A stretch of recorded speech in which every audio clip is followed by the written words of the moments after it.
Recording in progress.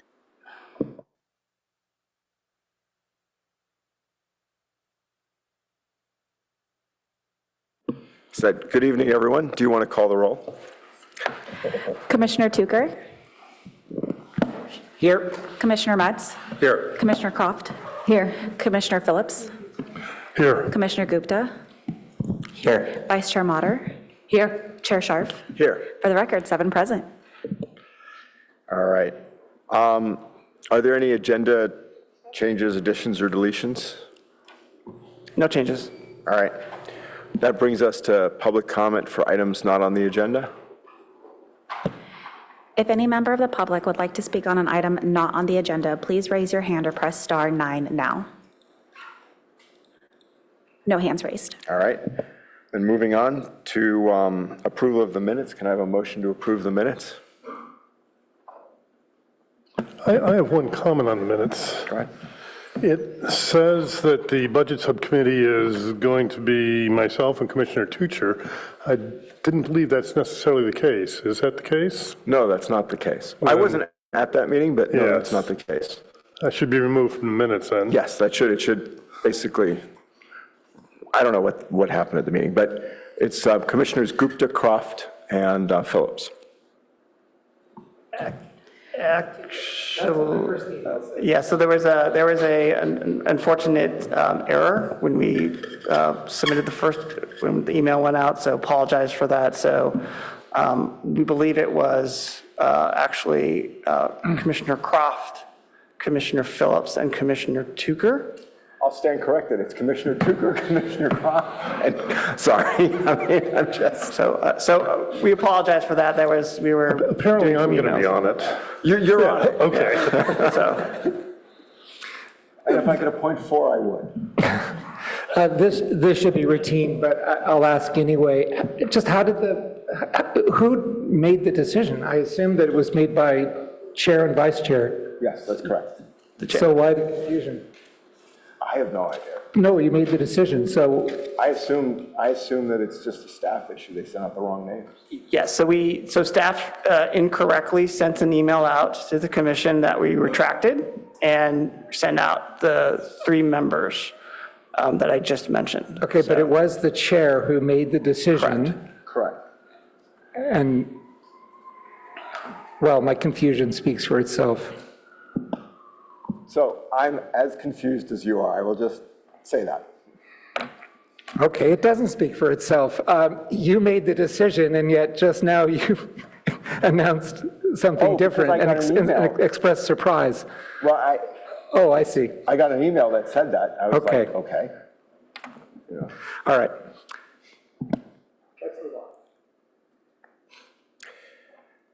All right. So with that change to the minutes, can we have a motion to approve the minutes? So moved. And seconded. All right. You want to call the roll? Commissioner Tucker? Yes. Commissioner Metz? Yes. Commissioner Croft? Yes. Commissioner Phillips?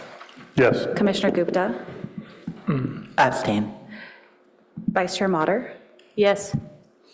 Chair Scharf? Yes. Motion carries 6-1 with 1 abstain. All right. On the topic of minutes, may I ask a question? And the question is, why, there is a gentleman I don't know, but we got his email named Hale or Hole, and he seems to use an auto transcript service, and I presume that captures our discussions word for word. Why do we use something like that to do the minutes? And if we do, would it be possible to get the minutes sooner? So like a week after the meeting instead of nearly a month?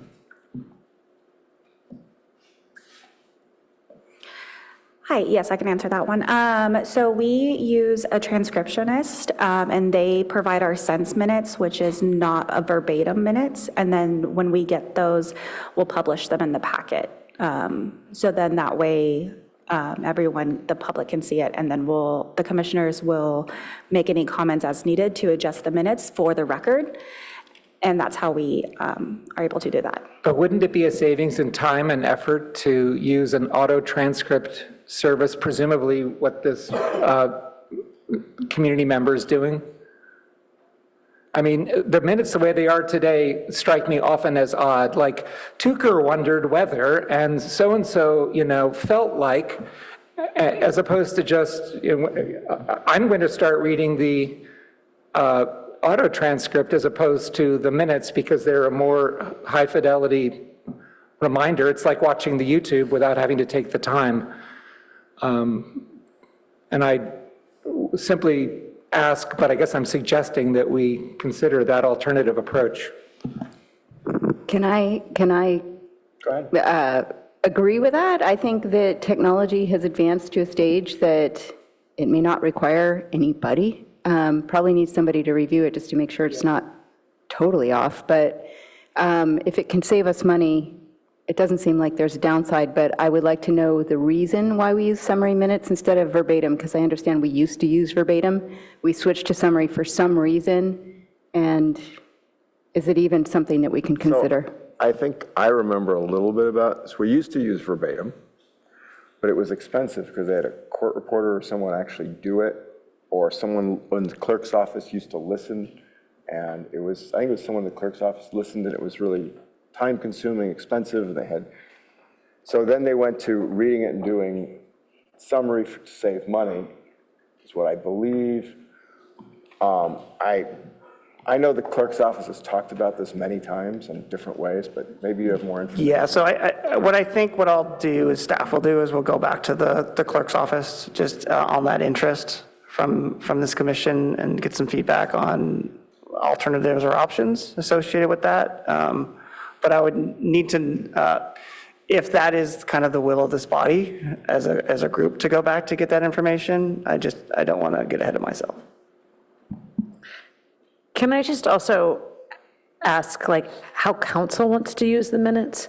I presume that it's helpful to have a shorter summary of, like, what was talked about, because frankly, like, we can digress sometimes. And if you're hoping to use this to inform your votes, and we want to be that advisory service, I can see minutes that are more summary in form being a concise way of you getting the information. It would be, certainly on the action items, yeah. I mean, I don't care, but I do want to make sure that they're useful minutes, and presumably that's our primary audience. Yeah, look, I don't disagree with you on that at all. I don't think we're making a decision of what kind of minutes. I also would think that other commissions, there's some sort of across-the-board in commissions, they'd all do the same way, and it would be sort of a policy that council sets. Yeah, so that was kind of my inference, is really going back to the clerk's office and looking how we as a city and commissions and ad hocs and other council committees are doing these types of minutes, just to see if there's an interest to doing that. I know there may be some interest here, even if that's a viable When Commissioner opportunity. Tucker asked the question, I actually took it maybe incorrectly, not that we would do it and change it, but that he wanted to know the reasons and understanding of why we're doing things the way we're doing them. So I thought if you went and asked the clerk, you could just report back at your UD report and say, yeah, I talked to the clerk, council wants it this way, and we've been doing it this way across the commission, it's consistent. Or, yeah, we're looking at that currently, because obviously the clerk's office has thought about this. It's not new. So let me take that back and bring that just for information back to this group, and I can send it out, and we'll bring it back to the next meeting for information. Thank you. Back to you, Alan. It's the utility director's report. Well, first, Happy New Year to this group. Just wanted to give you some updates on some of the council actions. Again, staff provides updates on what went to council more recently. So we did bring back to council approval of the attestation of the veracity of the power disclosure report and power content label, our reaffirmation of the carbon neutral plan and the renewable energy credit exchange program. Also, resolution and the execution of professional services with NCPA. So they're our largest JPA that we do a lot of contracting with. for their electric transmission, generation, and consulting services. As you may recall, the gas COSA update also went to council with the effective date of February 1st, 2026. So appreciate all the work by the UAC on that. And then we're also preparing information as we move forward with the 2027 rates in terms of communications and preparing for that as we move forward with the potential rate increases. Just a time of use update on the implementation. As planned, we're offering a phased rollout of the TOU rates to customers beginning this month. It's a very small subset of customers. We really want to make sure we're rolling this out and it works for, frankly, a handful of customers first, with the goal of bringing this out wider for the summer, following our testing in the first and second quarter of this year. Just another mention that what folks will see is our utility bill printing service has changed. So you'll see a new envelope. We actually sent a letter to the customers because when you see your utility bill change, you could just wonder if this is the actual bill or not. So yes, we have changed vendors to doing that. It's actually a savings for the utility, about $150,000 a year, which is about 25% of that cost. So we're pleased to move that forward and save some of the customers some money. And then on the gas utility safety outreach, as part of our public safety program on natural gas, we did our annual mailer out to all the customers on gas safety, so you should have received that. It's a very regulated report and information that we provide to customers, and we do that on an annual basis. And I am very pleased to mention some recent staffing and promotions. So wanted to announce that Terry Crowley, who's been acting as the Chief Operating Officer, has been appointed by the city manager for the full role of Chief Operating Officer. So he will be taking all those duties on, so I'm very pleased with that. And also Lisa Belair, she has made several presentations to this group. She's been promoted to the Assistant Director of our Utilities Resources Management. She will be taking over Carla Daly. As you may recall, Carla, after 34 short years of service to Palo Alto, retired in December. So I'm very excited about having this really robust and competent team. So I'm looking forward to 2026, more than you can possibly imagine. So that completes my report. You have one more slide.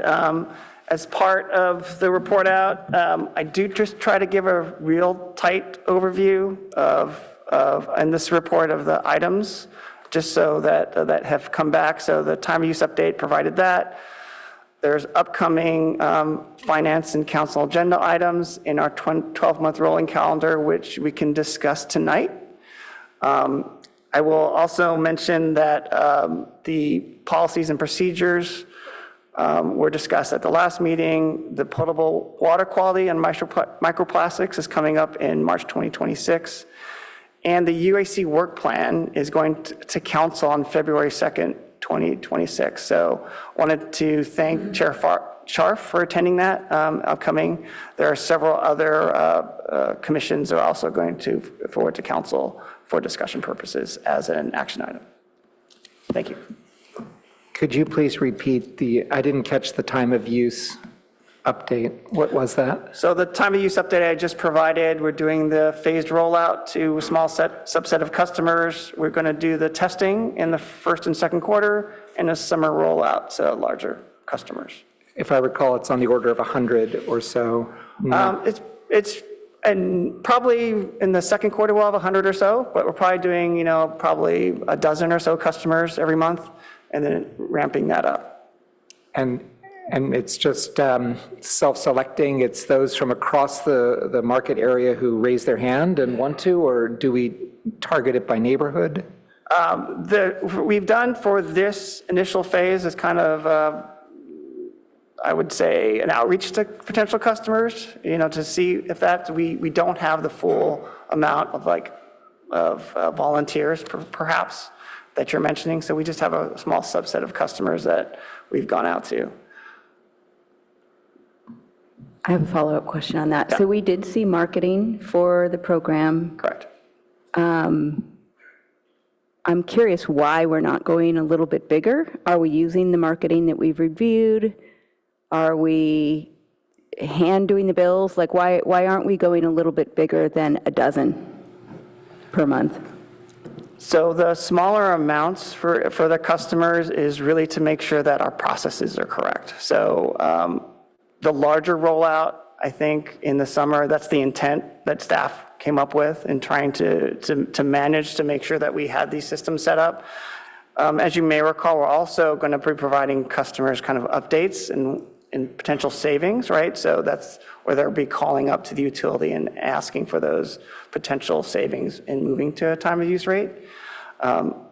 We will absolutely be going through the marketing campaign that we brought forward to the UAC that you all had to take a look at, and we can bring that, frankly, back in the upcoming months in terms of that rollout and when you'll see those flyers and bill inserts going to our customers. So do we have it in our billing system? Or are we doing this all by hand?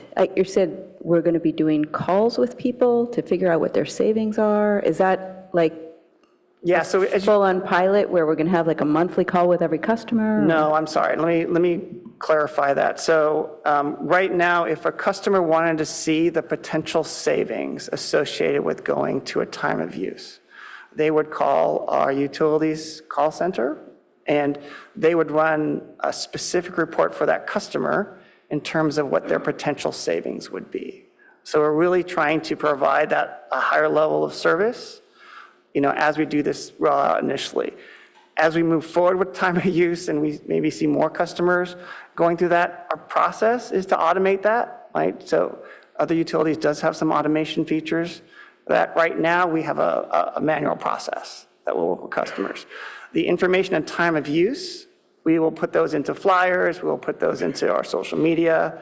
There's ability to put that into the bill inserts. As part of our process and electronic bills, you'll be able to see those bill inserts electronically as well. So there's some benefits and some outreach we'll be doing to the community as we roll out time of use. So that is really interesting. I think it's probably a little more high touch than I envisioned, but one suggestion might be for every single customer, if you're only doing a dozen, right, for every customer, you could do a comparison of time of use versus regular rates and give them the lower of the two. And just say, we're going to use this for data, and maybe it would incentivize people to use it. It's just a thought. I mean, I would hope that we collect data on every single person so that we can see what the savings are, but of course we won't have, their behavior might have already changed, so we wouldn't know what their behavior would be without it, so. We do expect behavioral changes. A lot of the new smart meters have been installed. We have to wait on some of that data coming in as well. As we mentioned, we were going for this time of use. The savings aren't massive because we have low rates here in Palo Alto, right? So that has to also to be acknowledged. So, what it will do is for those customers that are on those higher tiers, that electrified, that are having electric vehicles, they'll be able to use that time of use rate. And folks that can shift their loads during different times of the day. So that's really the benefit and the messaging we want to provide to our customers. I'm interested in being a pilot customer. Okay. If you're looking for volunteers. Duly noted. I don't know how the rest of the commission feels on this, but if we're going to talk about it, I'll state my opinion, which is that I've been frustrated that the time of use project seems to be moving so slowly and cautiously.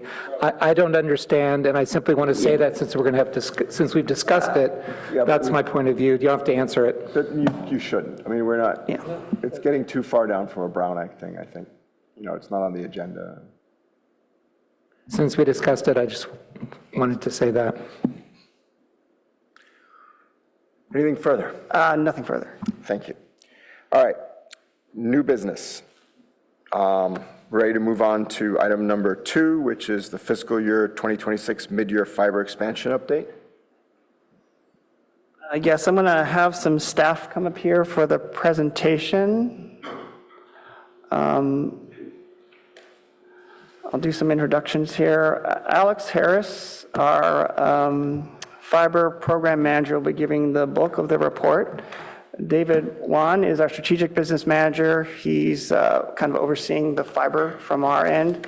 And then we have Darren Nemoto is also he's our IT director and wearing the separate hat of being our assistant director of fiber, as he's wearing multiple hats, working on the fiber hut and making sure this system is moving forward. So excited about this presentation, and I'm going to throw it to Alex to walk you through it. So I would ask, though, is maybe Alex can go through several slides and maybe hold those questions, and we can do some stopping points just so we can get through it. It's a pretty in-depth presentation, so if you could maybe hold those questions to the end, that would be appreciated. Thank you. Good evening, members of the Utilities Advisory Commission.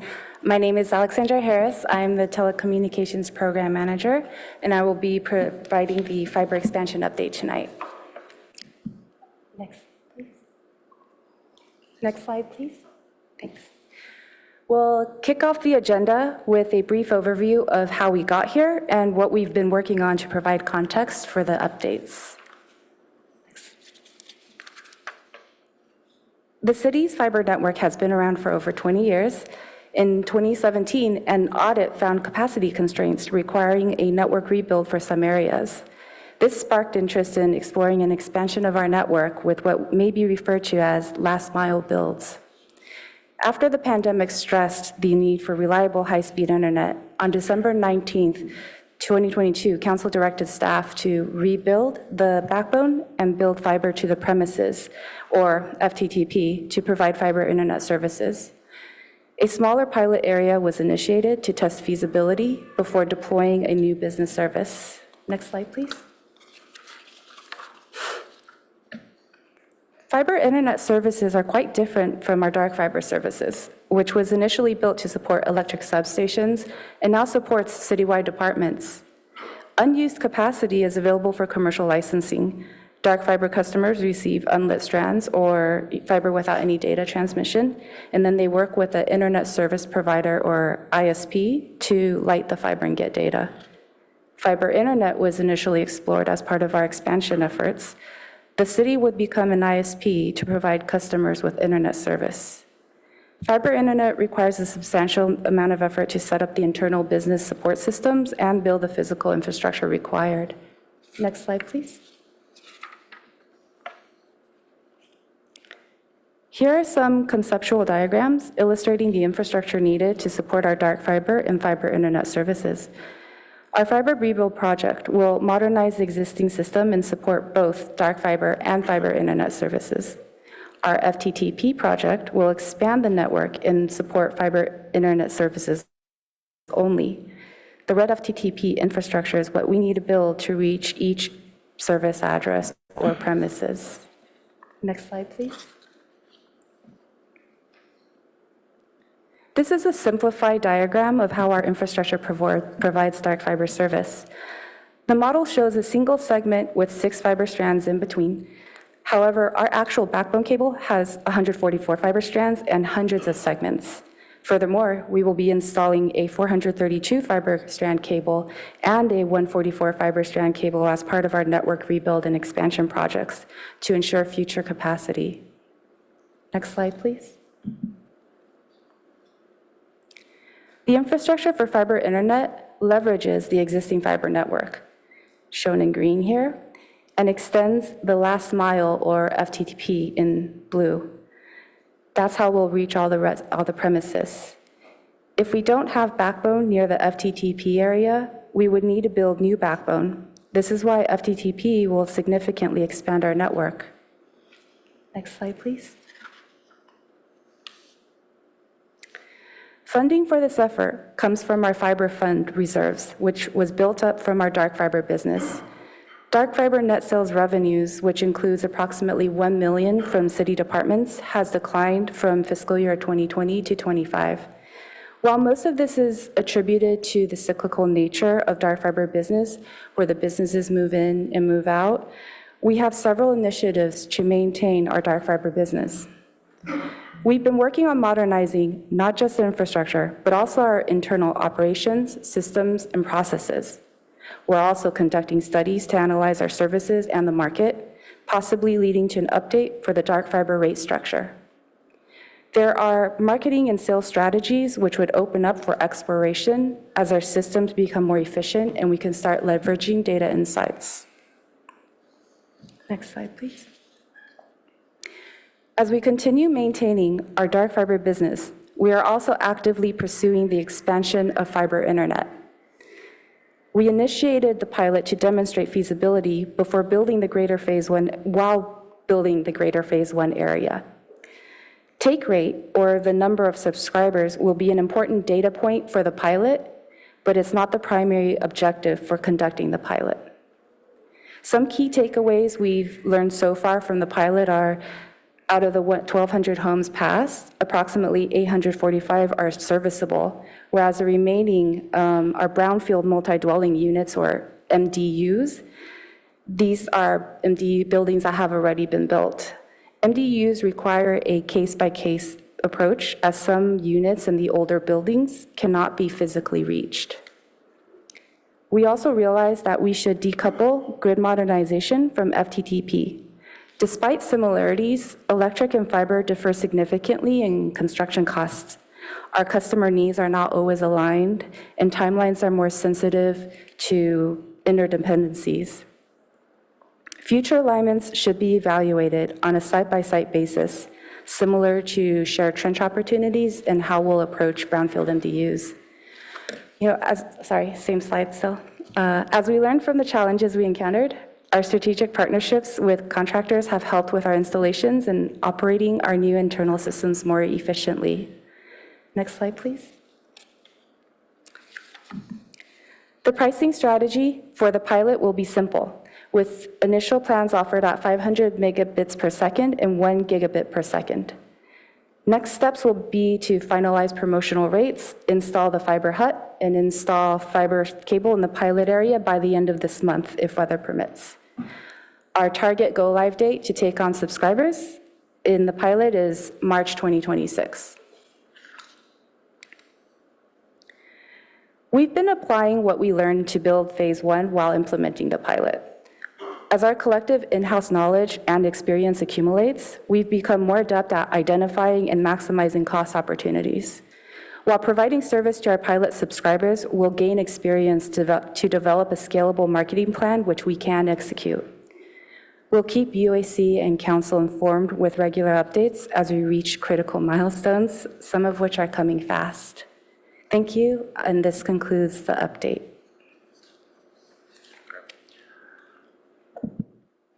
Do we have any public comment? If any member of the public would like to speak on item number 2, please raise your hand or press *9 now. We do have 3 in-person comments. Andy P.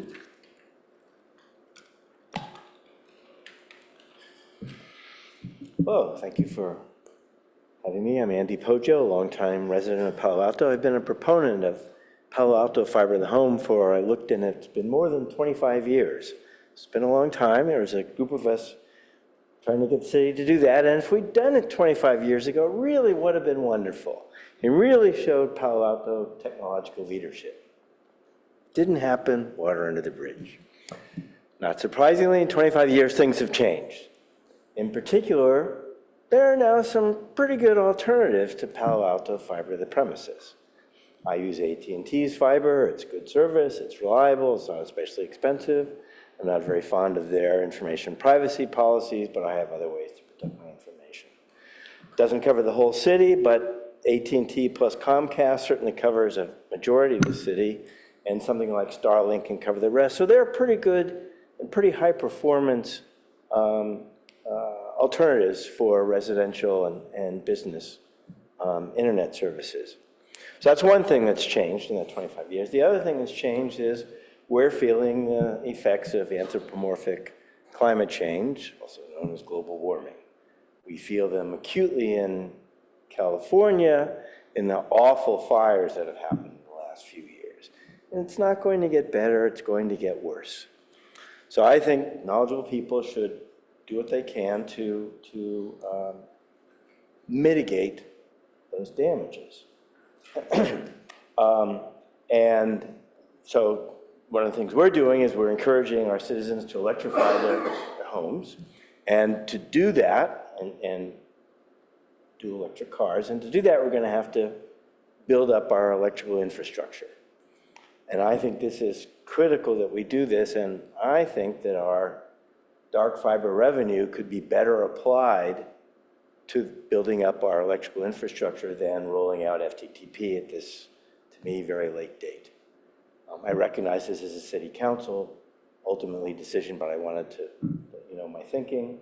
I also recognize that there may be legal challenges applying fiber revenue to building our electrical infrastructure up, but I think there may be some solutions to that problem, although I'm not a lawyer. So I encourage us to think hard about doing that. I think that's the better way to spend the money. And the key thing in my mind is there are some good alternatives to Palo Alto FTTP in terms of internet access. There aren't any alternatives to our electrical infrastructure. We have to have that, and we have to build it up. Thank you. Thank you. Next, we have Hamilton H.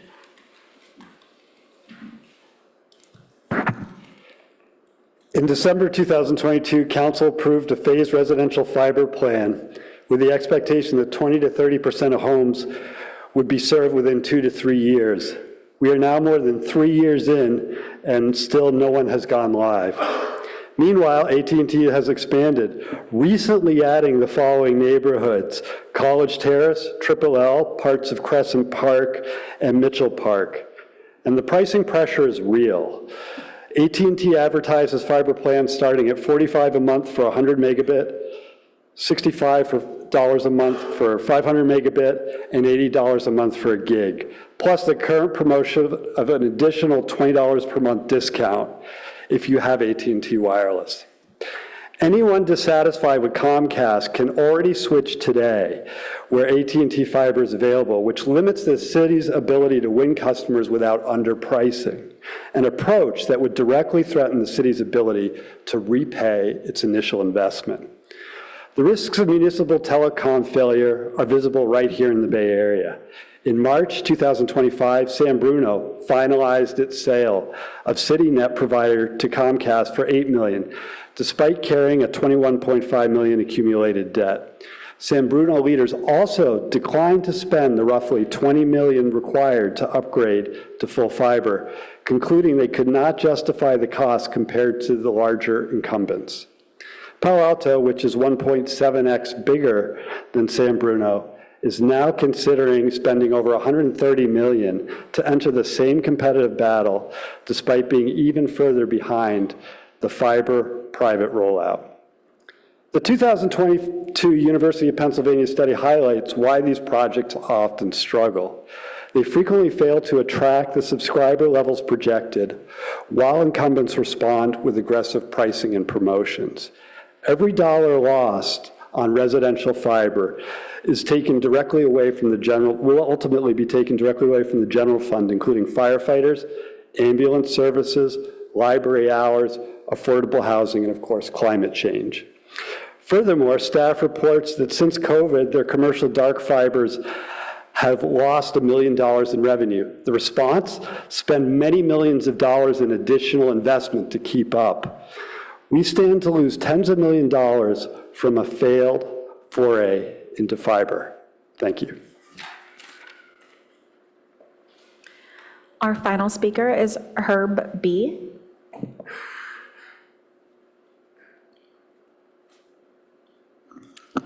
Good evening. I recall when Mayor Scharf in his State of the City address talked about how quickly we were going to be doing fiber to the home.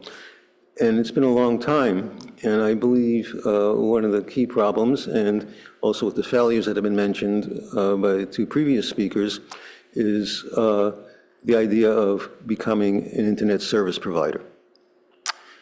In addition to those indications that with competition there'll be failure, the other is it implicates the city in Proposition 218 in requiring a vote of the customers for changes in prices because customer premises equipment, connection of the last mile, and providing ISP services are all incidental to property ownership. I have suggested to you, although staff says they're not asking you for a recommendation, I believe you need to make a recommendation to the council.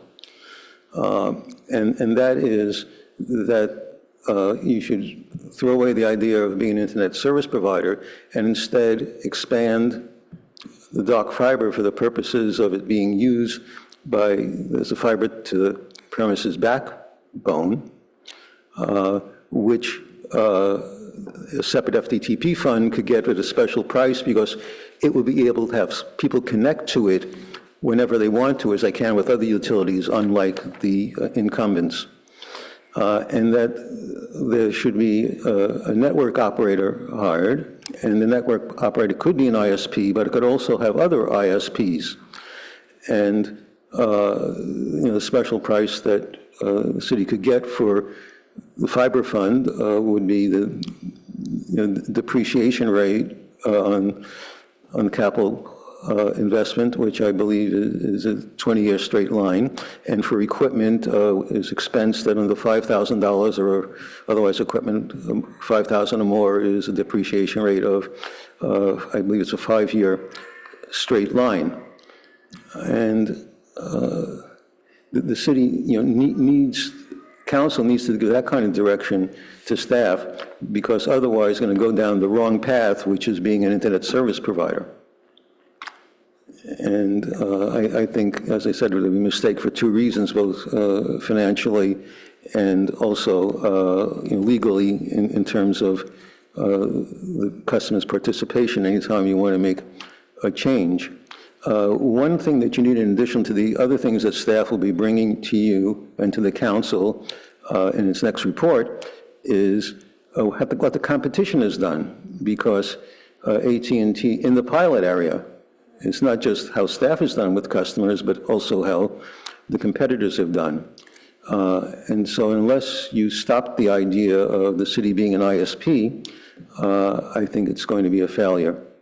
But I believe we have an opportunity for great success if the city extends that dark fiber backbone to serve the fiber to premises project and giving it a special price compared to anyone else who uses the dark fiber, because it would be serving anybody who wanted to connect whenever they wanted to connect, rather than a special promotion time, or rather only when it's going through their neighborhood.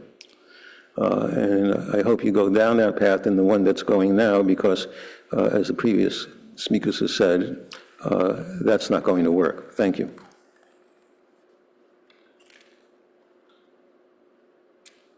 Thank you. I think that brings us back to us for discussion. Anybody? Go ahead. Yeah. Thank you, staff, for the wonderful presentation. I enjoyed the additional technical details that were provided. I thought and also the kind of the background, and I thought it was succinctly done. So thank you for the presentation. I thought I'd respond to some of the public comment and hopefully clear up some what I think are misconceptions about fiber. The first being that part of what we're doing in grid mod to enhance our electric grid is the fiber backbone. So a substantial portion of the fiber funds are being used to enhance the fiber backbone. Our OES department is using that to do things like reduce fire risk. So things like climate change and fiber are not separate ideas, but they're actually one-on-one. And enhancing the fiber backbone is going to happen irregardless if we offer FTTP. I view offering FTTP service to residents as a great way to help return some of the funds that have been generated over, I think it was 20 years to get to this point. Offer residents an option, a more affordable option than AT&T. And one, by having this option available, will reduce rates generally in the community. So there are going to be substantial savings for residents, and it's a great way to use this fund that took 20 years to accumulate to provide that service to residents. I don't think we should be rating the fund to do electrification. Again, the annualized profit off the dark fiber is very small. It took 20 years to get here. So we're talking about a very small dent in electrification. If you read the recent SCAP report, that is the work plan that's going before the Sustainability Committee on Friday, it's going to cost the city $1.4 billion to meet its 80 by 30 plan. I don't know if that includes the $300 or so million we're forecasting in grid mod or not. But the few $million we're talking about to provide residential fiber service is not going to make a dent in that goal. If anything, I think if you look at the math of the profitability of a residential fiber service, even at assumed low take rates, it's very profitable over the lifespan of its plant. Because it's a long-term thing. Over 40 years, it's going to be very profitable. The profits from it can support things like climate and electrification. The other thing I want to respond to is I looked deeply into the San Bruno example because I've heard it raised several times. And thank you for raising it. I think we should be looking at all these examples and learning from them. San Bruno is primarily a story of a failed cable TV service provider.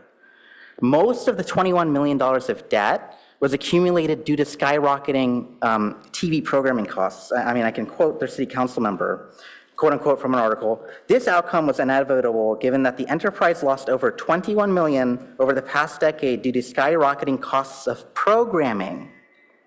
And that was from San Bruno council member Tom Hamilton, which he wrote in a city newsletter. So the problem with San Bruno's network was that they were a legacy cable TV provider. They had skyrocketing TV programming costs. They actually piloted fiber. They found that it was very popular with the residents with 50% take rates where they passed. But because of the legacy TV service and the accumulated debt due to legacy TV, they were not willing to make the further investment to become a fiber internet service. So it's a very different example, and it's a reason why we're not offering TV service as part of our fiber internet plans. There are many, many successful examples of municipal fiber across the country. I believe it's almost 450 municipal fiber networks across the United States now, and growing each and every year. Again, I think this is a very positive way of returning funds to residents so that they can save money. And we're not dipping into any general fund or anything like that. We're just using the accumulated fund over decades from the meager profits of our dark fiber network. And we're going to be spending a lot of that money anyways on improving the dark fiber backbone because of city services, for emergency support, and now also our dark fiber, and hopefully and now also for providing residential fiber service. I just wanted to respond to some of the commentary you've heard, and after very extensive research on my part, trying to understand it. But I think it's very good to have all of these perspectives brought forward so we can learn from them. Anyone else? Rachel? Yeah, thank you for the presentation. I am looking at the packet, and I actually, just paying attention to your comment that the take rate is not the KPI we're looking for. There is on page 1 of 5 of the written document we received, at the bottom of the page, it talks about 2022 City Council directed staff to proceed with the motion was, there's A, B, C, and D, and C was defining leading indicators and metrics to determine success. And this item has come before us, and I don't think we've ever heard what have we defined as those KPIs. We're hearing what they're not, but I would like to hear what they are and why. As I personally feel like the take rate is a super critical KPI. So if you could walk us through that, that'd be great. I could answer about the take rate. it's not that it's not an important KPI.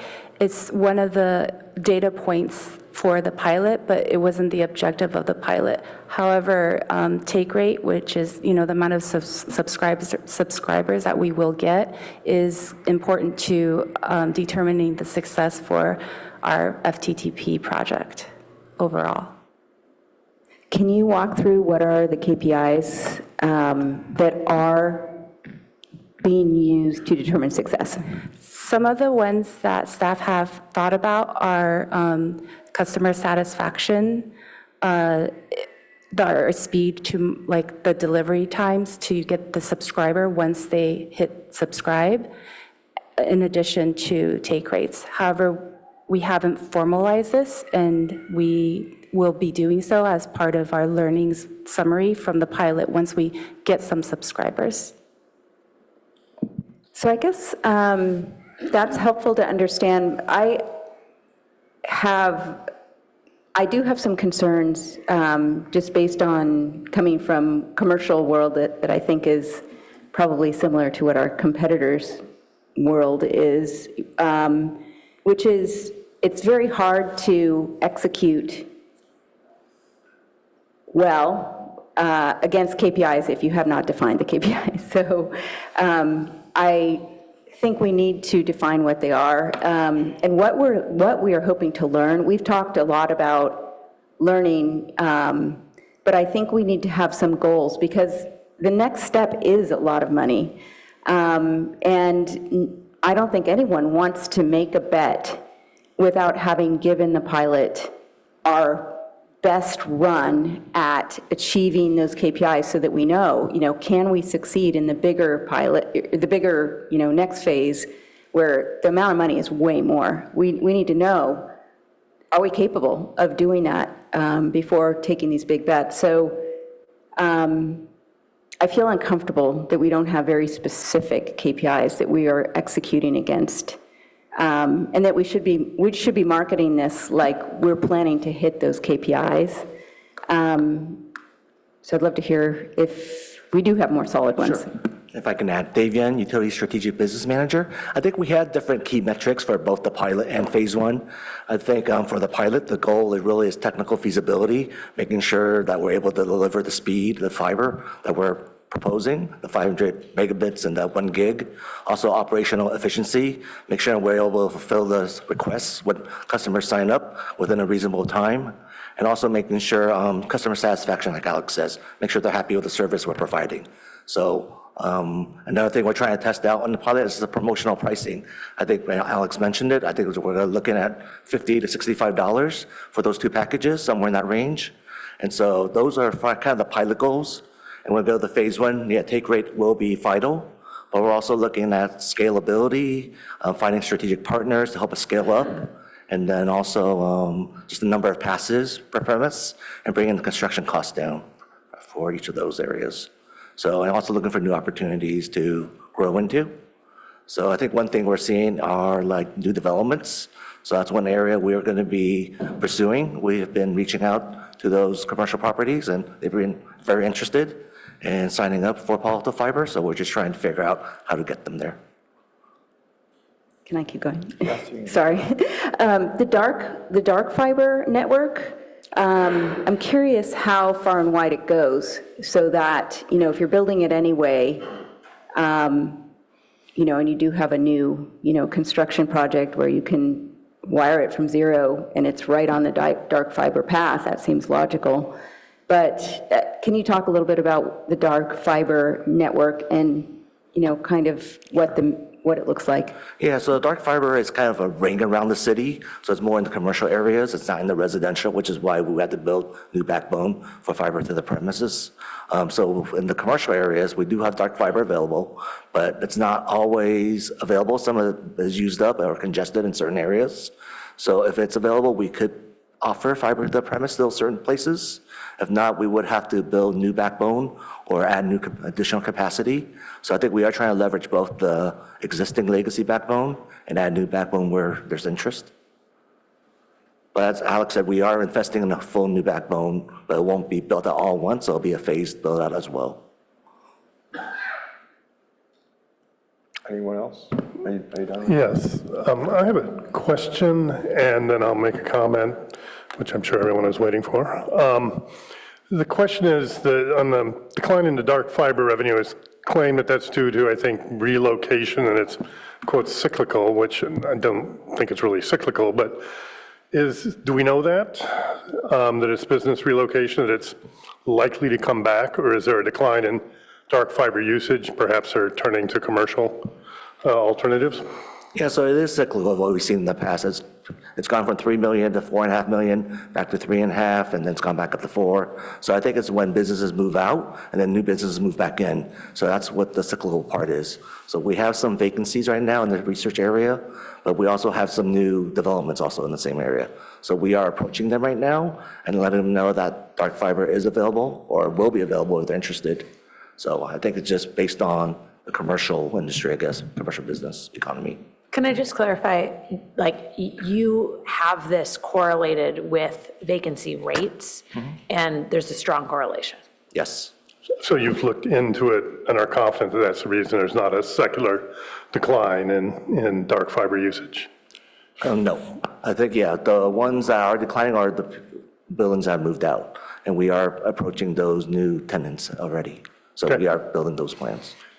So And in terms of, like, presumably not everybody on the dark fiber line is a subscriber, right? I mean, there's like lots of people that are commercial businesses that are using other services. Right.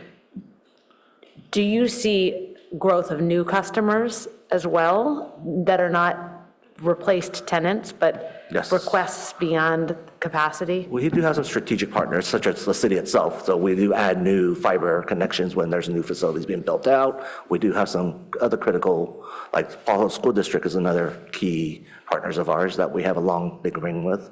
So we are working with them as they build out their campuses as well. So there are future build-outs. So we're constantly in discussions with them on their plans. I'm just asking, like, if you've got a business that's close to existing dark fiber line, are you winning those, and they decide that they want fiber service, are you winning those customers, or is it a private service provider winning those customers? So for those smaller businesses, they usually want the private ones because with dark fiber, it's a very niche business. They need to provide their own IT, their own equipment to light the fiber. It's for people who want like a large bandwidth and to connect from a campus to a campus, building to building within the campus. It's more for security and gives them more, I guess, flexibility to do what they want with the fiber. So it's very niche. So it's not a large market, I would say, for this type of business. But since being in Palo Alto, I think there is interest there. So we are fortunate in that case. no problem, it's very good, thank you. So I guess my impression kind of sitting here, just coming into this new is there's a ton of history, and which I can never remember, but I get reminded of very often. There's a ton of momentum behind this kind of, but sitting here, it seems like a really bad idea from my point of view. So I'm a skeptic because I'm thinking we're coming from a position where we don't have our first customer even, and AT&T already has 76%, his number I've seen, penetration in the city. I think as Hamilton Hitchings said, or somebody said, there's lots of other alternatives for people as well. Back when we had a meeting with the budget subcommittee, I think at that time we were looking at 35 years to break even with 30% penetration.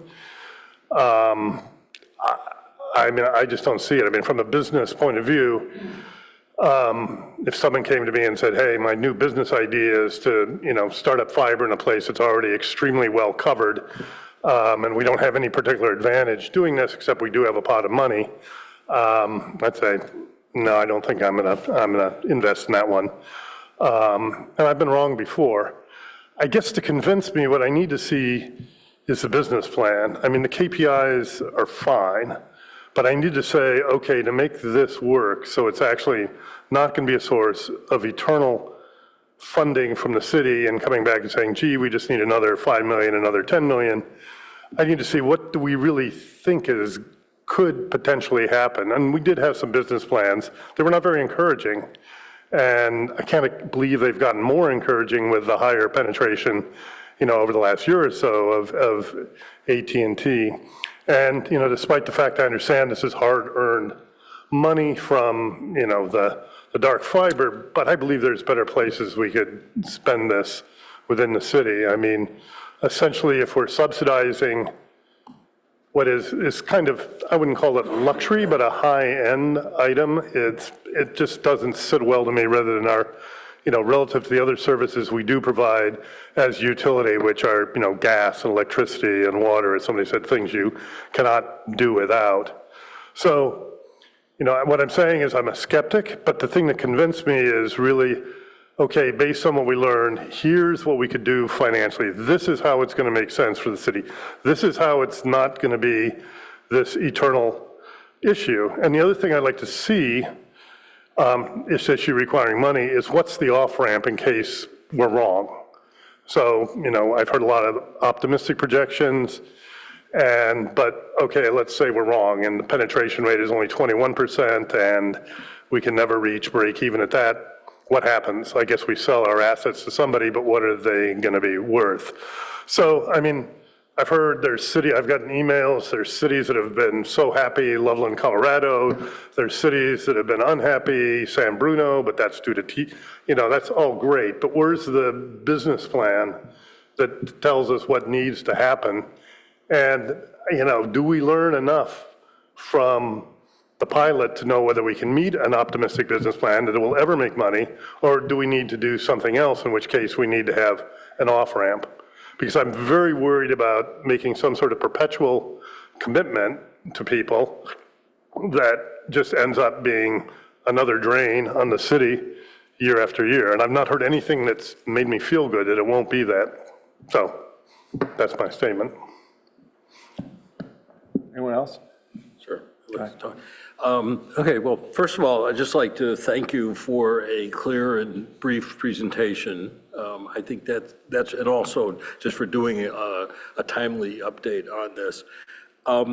My thought, it seems like there are two issues. One is lost revenue in dark fiber, which you talked about, and the other is ramping up in residential service.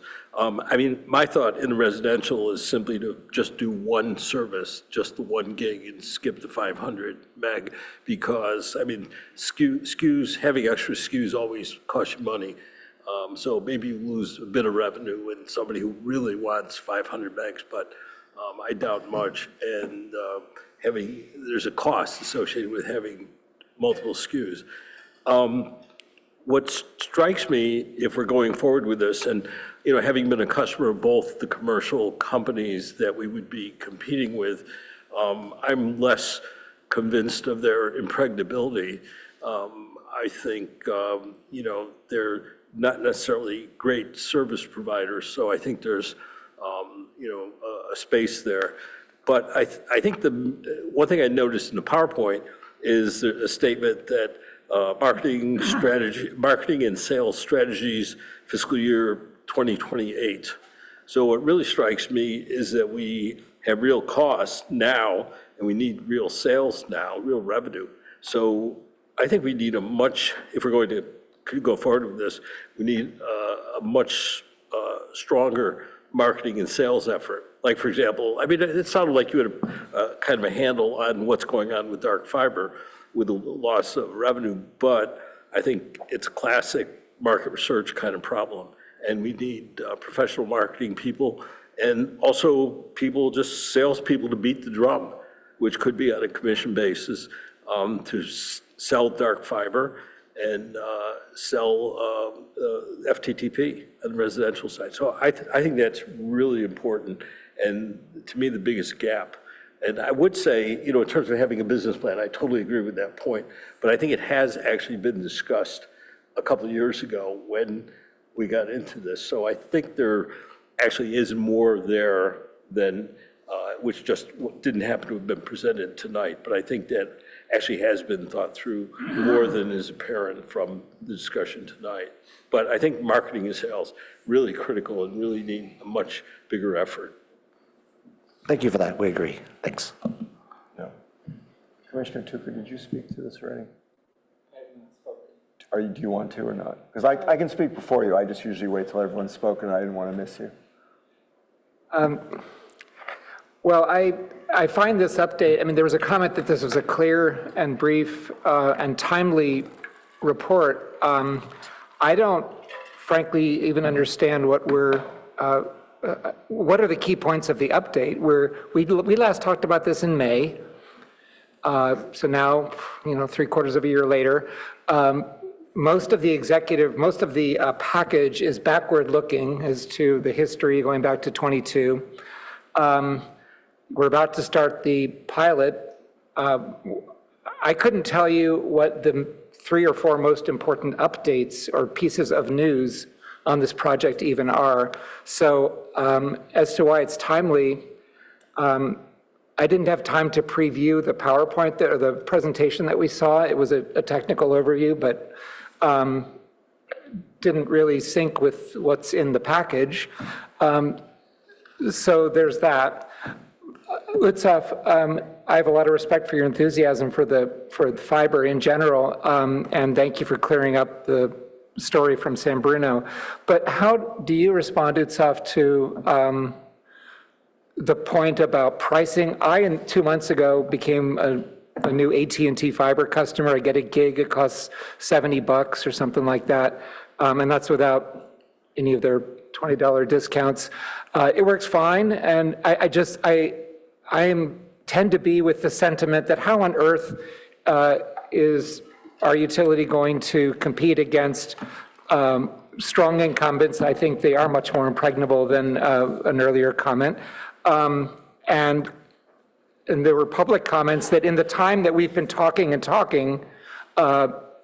AT&T just continues to add new customers, making our task more daunting. So either from staff, but certainly from Utsoff, how do you answer the question on pricing, and we're so far behind, and these are big private enterprises who are trying to take on, and we have some pretty big challenges in our core business. And yet in raising all these points, I don't know whether this train has left the station. I mean, council has made decisions, and there's no point, debating it, or we're not asked for an opinion or a vote on, whether we're still behind the project.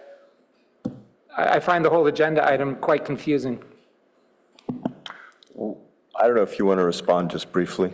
I can respond briefly, sure. So on the penetration of AT&T, I think we're still trying to figure out exactly what that number is. The FCC data that I pulled only showed about a 45% number of homes passed, residences passed, according to FCC data. Maybe there's multiple ways of reading that FCC data, though, so we're trying to figure that out in conversation with a public commentator. So maybe we'll get to the bottom of that. But I don't think it's as high as previous values I've heard said, or like over 80%. Is it 70%? I personally don't think it's anywhere close to that. The best data we have is the FCC data, which is under half as far as we can understand right now. On pricing, I think our staff is not disclosing pricing in a public forum kind of way because we want to be competitive against AT&T, but I think the pricing is going to be very competitive against AT&T's pricing. And I think if you talk to people, they don't like AT&T and they don't like Comcast. They are actually looking for another option. From what I've heard from staff is from the construction, residents are very positive about this option coming into their neighborhood. So I think this is going to be a very positive thing. And on the business case, I think the business plan has been discussed prior times. And I've done some napkin math on the business case too. If you look at it from a utility scale of multiple decades of the lifetime of this thing, it is pretty profitable over decades of the lifespan of this thing. So it's a little bit different than a private company kind of assessment. And we also can't forget that there are equity concerns. AT&T is not going to build in every place in Palo Alto. There's no way they're going to do that. You can look at their annual reports in terms of their expected CapEx spend. I mean, it's a limited amount to spend, right? And there's a limited number of passings they want to do in the country, right? They set a goal of how many passings they want to do each year. I think it was 30 million was their prior goal. They've reached that. Now it's going to be a conversation on whether they want to do more passing. So I personally don't expect to see, additional huge growth by AT&T across the country. And who's to say where in the country that those investments will be being made? And then finally on pricing, because we're an option in the neighborhood, their pricing is going to come down too. So that's also an additional way residents will save money from this. Okay, go ahead. I think this has been a helpful discussion. I know very little about fiber that hasn't been shared with me by staff and public commenters, so I want to be really careful. But I think the point that Commissioner Tucker raised about what is it that you want our feedback on is really important. That is not clear from your presentation, and I think in our advisory capacity, that's why we're here, and that's why you're here, right? So we are advising council on something, and I'm just not, from your presentation, where do you guys need help, right? That's my first point. My second point is there really technical risk here? Is there uncertainty on whether we are capable of delivering fiber? Or if that is settled, which I sincerely hope it is settled, that we can deliver fiber successfully, then that's not an adequate KPI for a pilot, okay?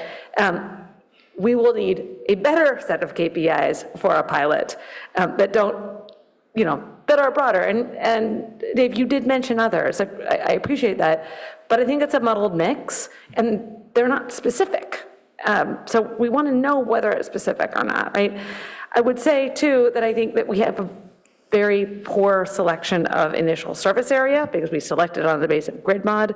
And so we might want to think about KPIs for this one as distinct from potentially a second pilot area in which you'd be evaluating other factors.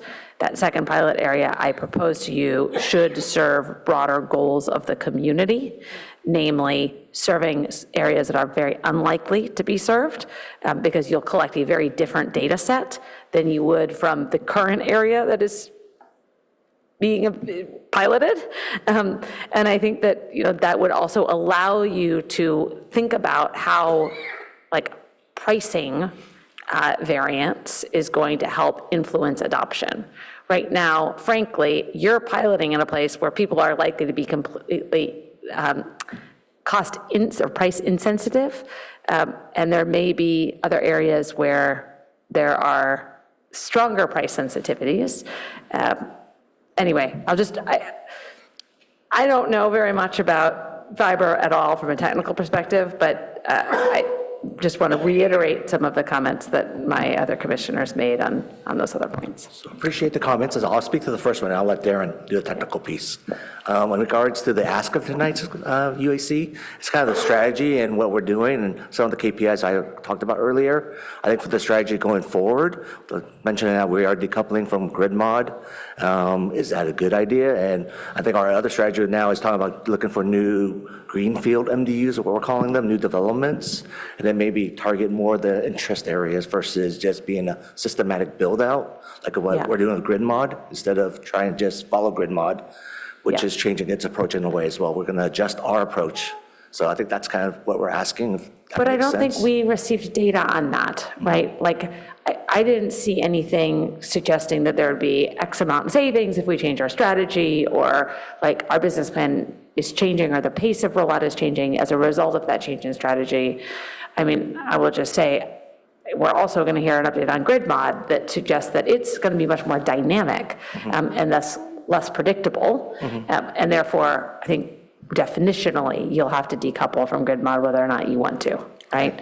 But I think that what you haven't shared with us is any data that we could use to make that decision or advise you on the decision that you're seeking guidance on. Okay, I think Alex did mention some of the reasons we're decoupling. I think some of it was construction costs. I think using the same crews with electric versus using for communication is a lot higher.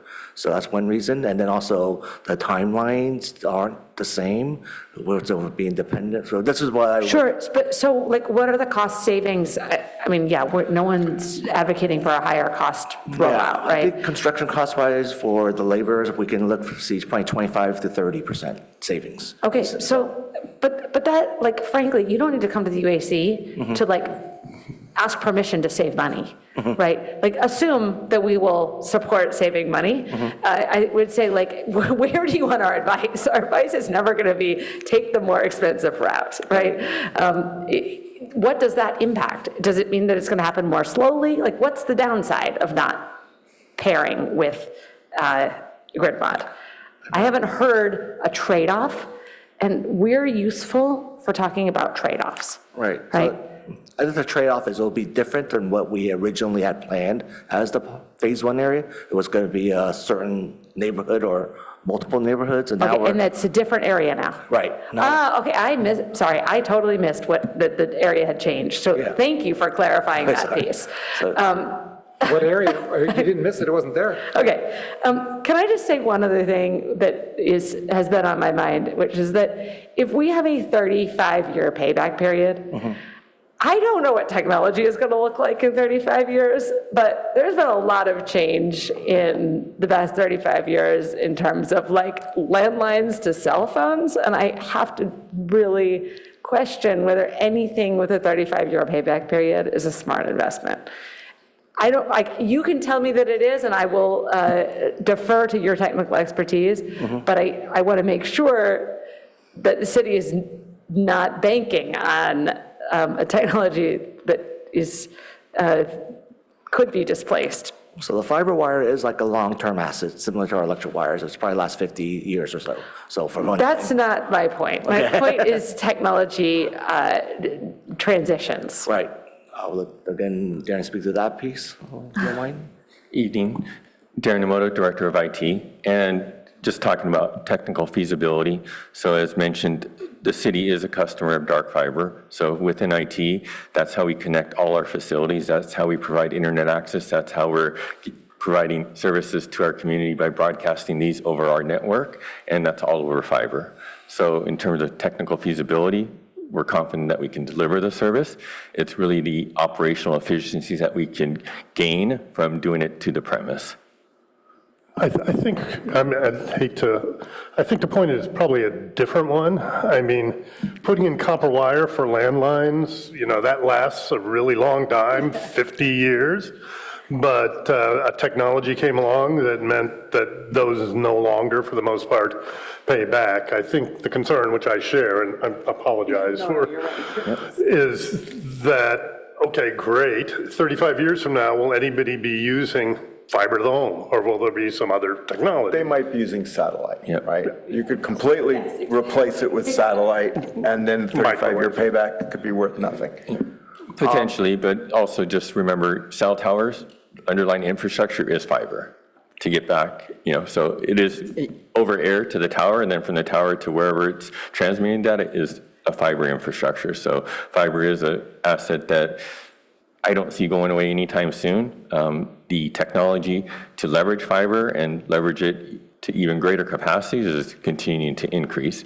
I've been in this business, back in the day to dial-up, and going from copper to dial-up to fiber, and then the amount of data you can push over fiber is just increasing year over year.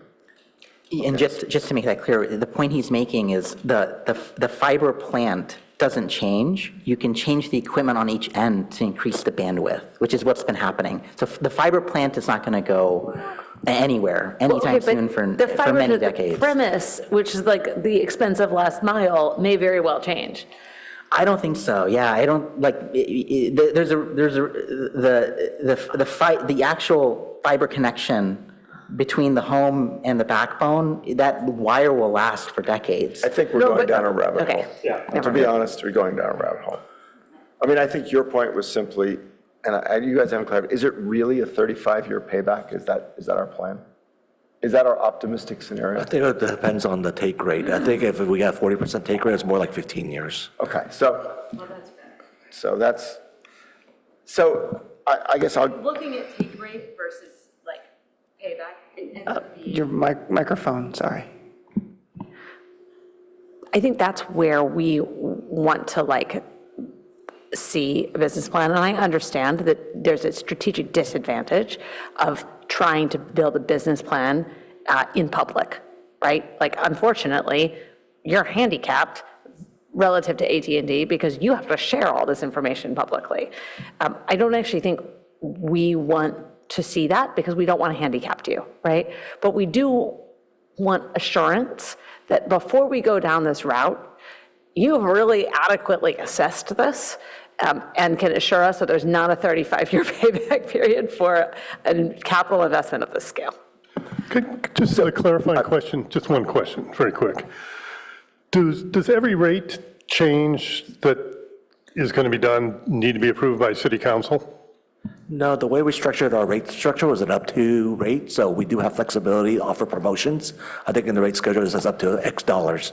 But as long as we do something below that amount, we're fine. We don't need to go back council. But annually, to change that rate structure, you would need to go back to council, is that correct? That's true, but I don't think there's any plans to go change that rate, unless we add new services, maybe. For the next 35 years? Oh, not 35 years, Okay. but the next several years at least. Okay.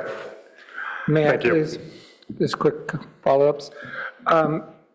So I heard what you just said about pricing and the council and so forth, but Bob, you referred earlier to having seen in finance or budget a business plan, a revenue plan for this business, is that correct? Because I haven't seen it, I don't remember that from May. Is there something we've seen or committee has seen that includes pricing assumptions, take rate assumptions, revenue month by month over X years, cost, CapEx? Have we seen a financial model for this? I think we've done a couple with the business plan with Magellan back in 2021, 2022. And then we also did another one, I want to say in 25 when we came up with the rates. So I'm happy to reshare those with the UAC. Yeah, maybe you could this just was, send it all to us. this was discussed about 3 years ago. And I mean, I came in the same door that Commissioner Tucker came in with very skeptical about the feasibility of it, but came out, I think, with reasonable take rates that we could, not have a spectacular financial success, but would be able to get by. Okay, so there's a revenue model and a CapEx Yeah, model, recent, not 2021, but something I guess that Bob and Budget Committee have seen, that's good. Correct me if I'm wrong, but UAC did not see this in May. Right. And so you mentioned, given this dilemma of trying to plan strategy on YouTube, as we do, and all the limits of that, you don't have to go back for price approvals, but what about, financial results, like you can cut the price, it's an up to X price, is what I hear you say. Well, okay, fine, so you lower the price and lose a lot of money, and we can't talk about it until, I guess, the year is over and financials are in and the audit, and now we're like, my point is that what's the accountability that the business would have to, I guess not to UAC, but to council? You can cut pricing and discount and so forth and desperately trying to win customers over from AT&T because you don't have to tell them low pricing strategies, but you only have to tell them high pricing strategies. And seems like a formula for getting into the red. I guess there's not even there's only a rhetorical question there, no need to answer. You mentioned new target area when Commissioner Mauder was speaking. What is the new pilot neighborhood? Because I understood it to be Bay Shore, Colorado, Greer, that corner, which, by the way, I don't understand why that's a so-called price-insensitive part of Palo Alto, if there is such a thing.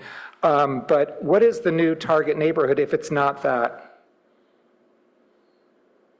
I don't know if we can want to say, I don't think we have every location identified, but a couple places that's outside the pilot area, or like the new affordable housing building on 231 Grant, the teacher housing, that's something we've built our fiber to the premise to already. And then there's another affordable, also new housing plant that we've been building, but we don't want to really share. You don't want to specify, okay, So, if you don't want but- to specify, that's, Yeah. If I could, I think some of the conversation is, what is the role of the UAC? What is that goal? And I think it goes back to frankly, your work plan was very specific on looking at pilot phase 1 progress and outcomes, business model, and metrics affecting the city's decision whether to move forward with the full city rollout. So that's really what we're trying to get from the I think UAC. that was really helpful, Alan.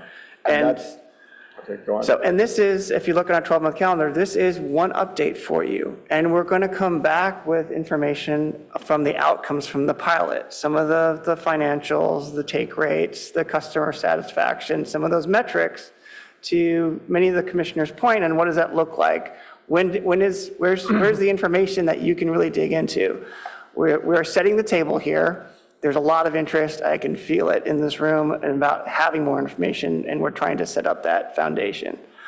What we are trying to say as staff is that there has been some comment and concern about the speed of where we're going.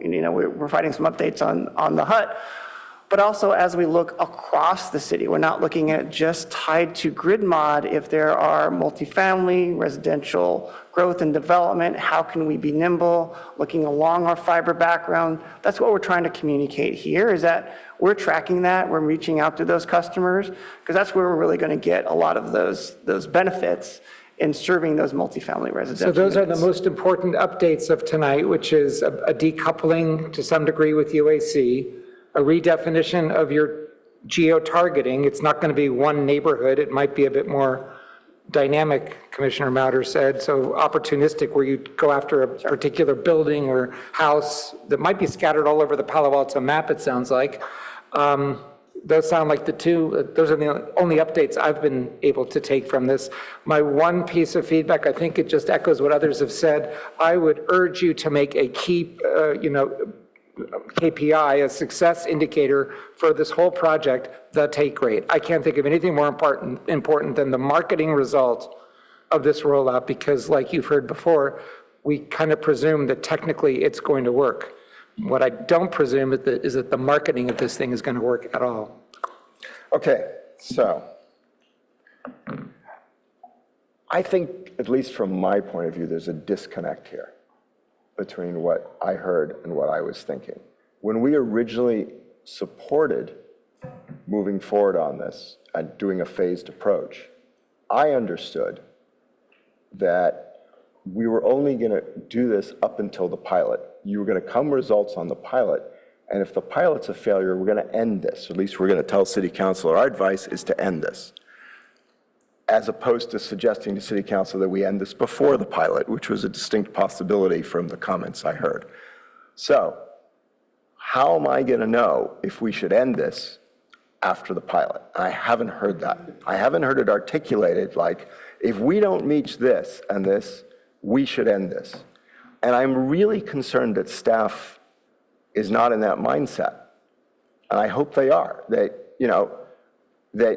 if this doesn't work, and we don't make it in the pilot, that we don't say, well, we can try this. We can target multifamily over here. I thought we had a distinct pilot area, and you are going to see what the take rate is, you're going to see what the pricing is and how competitive it is, and then you come back to us and you say it worked or it didn't work.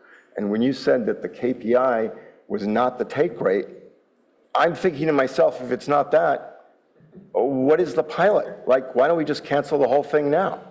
I mean, I really don't think this is going to work. And look, I'll tell you, yes, someone mentioned in my State of the City speech in 2013, I said we're going to do fiber to the premises. That's a younger version of me right there, talking about how wonderful fiber could be. Over the years, I know, I wish I could have grown that, but I couldn't, still couldn't. But anyway, no, seriously. I think I'm worried that staff is going to try and make it work as opposed to looking at a cold, hard, grading of this. Is this really going to is this really going to work or not? Because, and I got to tell you, a number of you have asked me, what is the role of the UAC? Well, if this is one of those big disasters in Palo Alto, where we go forward on this and we spend a bunch of money on phase 2, and we lose $20-30 million, that's on the UAC. It's on council if the council decides to go forward and the UAC looks at it and says, council, we recommend that you stop right now and that you do not go forward. And at some point, we at the UAC need to have a vote on that. Are we going to do this or are we not going to do this? Or are we still supportive? I thought that moment was after the pilot. And if I'm wrong, tell me, because that's how I've been thinking about it the whole time. So the original council motion was to build phase 1, and it didn't say, and talking about a pilot or coming back after a pilot. I said we're just going by that letter of what council had originally recommended or directed us to do. I think we are pivoting a little bit in a way that we are going to come back to UAC and Finance and Council probably 3 or 4 months after the pilot with more data. But in the meantime, we are also going to look for opportunities to build where there is right now. We're not going to stop right after this pilot. If we see opportunities, we're going to continue kind of expanding the pilot, or kind of, it won't be like full phase 1 blowout. We're not going to build the whole neighborhood that we originally had designated, but we are going to still look for opportunities where they lie, I guess. I guess I would like you to come back to the UAC quickly with the information about what the plan is on the pilot, what we're going to know, and give us the opportunity to then go to council before they move forward that says, after the pilot, if we don't get what we want, you should then change it and not go forward with phase 1. And, and part of that, I'd like to know how much we're going to spend on the pilot and how much we'd spend on phase 1. If it's a small amount of money on phase 1, then maybe I'd feel differently. But without looking at the numbers and stuff, and then I think council needs to grapple with that issue. I mean, I don't think it's like the train has left the station and we should do this. We are very cost conscious with this pilot right now, so we are working very lean. Well, I think we hired No, but I mean, we're going to do the pilot. I think the train left the station. We're doing the pilot. You're coming back to us, but you just said you're going to move forward to phase 1, and you're going to look for opportunistic ways to continue to spend money, even if the pilot has failed. I think we're trying to get more data. I think we're trying to get more data points of these opportunistic opportunities to see, so we can provide that information as well. I think there's one little pilot area may not have enough data for us to inform you or council what we should do next. I think we're trying to And that's what I'm looking for. I'm looking for you to come back to the UAC and lay this out. Here's our plan. We're going to finish the pilot by X, but we're probably going to need some more data points, so we're going to do this. It's only going to cost us an extra couple $100,000, or it's going to cost us an extra $5 million, or whatever it's going to cost. And we would like to see what you think about us doing this. Okay. So then we can say to council, no, I think you should stop, or yeah, you should definitely go forward and do this part of it. I mean, I don't feel like we have any oversight of what's going on here. And I feel like it's just moving along. And, personally, I think it's going to be really hard for you to make this work. So I'd like to see how it works and we don't spend money just for the sake of that. Sure. Council said was it 2022? December 2022. Right. And, the fact that council said that in 22, it's 4 years later, and council needs the opportunity after we review it. Unless, Ed, you want to just take it up at council right away. I'd be fine with that too. But I do think we need to actually have some oversight on this. So let me take a step back and just amplify a little bit what Dave was saying. When this went forward to council, it was including the phase 1 area, right? So, which included the pilot. The pilot really was staff-driven in terms of looking at grid mod and seeing if we can find some synergies and potential cost savings associated with doing both at the same time. We really didn't find that, as we've discussed briefly here tonight. So, part of these metrics, and I'll go back to the work plan because I really love this work plan, is the high priority is provide UAC and council with the status updates as it relates to metrics for success during the pilot and phase 1. The first one is take rate, customer sat, cost per passing, and cash flow projections. So we need to bring that back to you, right? So that is our intent. Our intent is not to call out the pilot per se, in that small geographic area, we're going to be pushing for that initially because that's where we're making the first type of work. But the council direction was the totality of phase one. That doesn't mean we're going to go blindly into that because we need to get some metrics back. So you're saying that the pilot is not where we make the decision to end this. The decision to end this should be made after phase one. The pilot is going to provide us information. We're going to bring that back to you in the next several months with more information so we can bring that forward to not only UAC and the council to give them updates on the progress, right? Pilot could tell us vastly different things. We might get tremendous take rates, which will provide comfort for the council and the community to move forward. Again, we want to give you this update and then bring back information on what we're finding. I'm having massive deja vu over this exact topic, and I'm not sure how many of the commissioners were here the last time we discussed this, whether the real issue is there's like $20 million on the line. I think there's more from the pilot. It's a lot of money. It could be 27. It's somewhere in there for phase one. So we had a whole wrestling discussion amongst us about whether we're, spending all that money right now or not. And I thought we all came to the conclusion that there is a pilot after which we will have the opportunity to see the data and decide if we want to spend all that money. And I felt extremely strongly at the time, we do not want to spend all that money before we have more information. And so. And that's my recollection. That's why I'm talking about the pilot and you're talking about phase one. And I thought maybe I had it wrong. I would recommend that we go back to having a neighborhood that we do. Like, let's figure out how much it costs to do a pilot in a neighborhood. So you have a area you're going after, and it needs to be something that you can actually collect data on. It feels like if you're piecemeal going to a building might be okay, but just randomly choosing places doesn't seem it doesn't seem like it's going to be rigorous data. I would rather see a neighborhood that you can pass fiber through and go after those residents and try and get them. I didn't have any problem with the original area, but that's what I would like to see in the plan.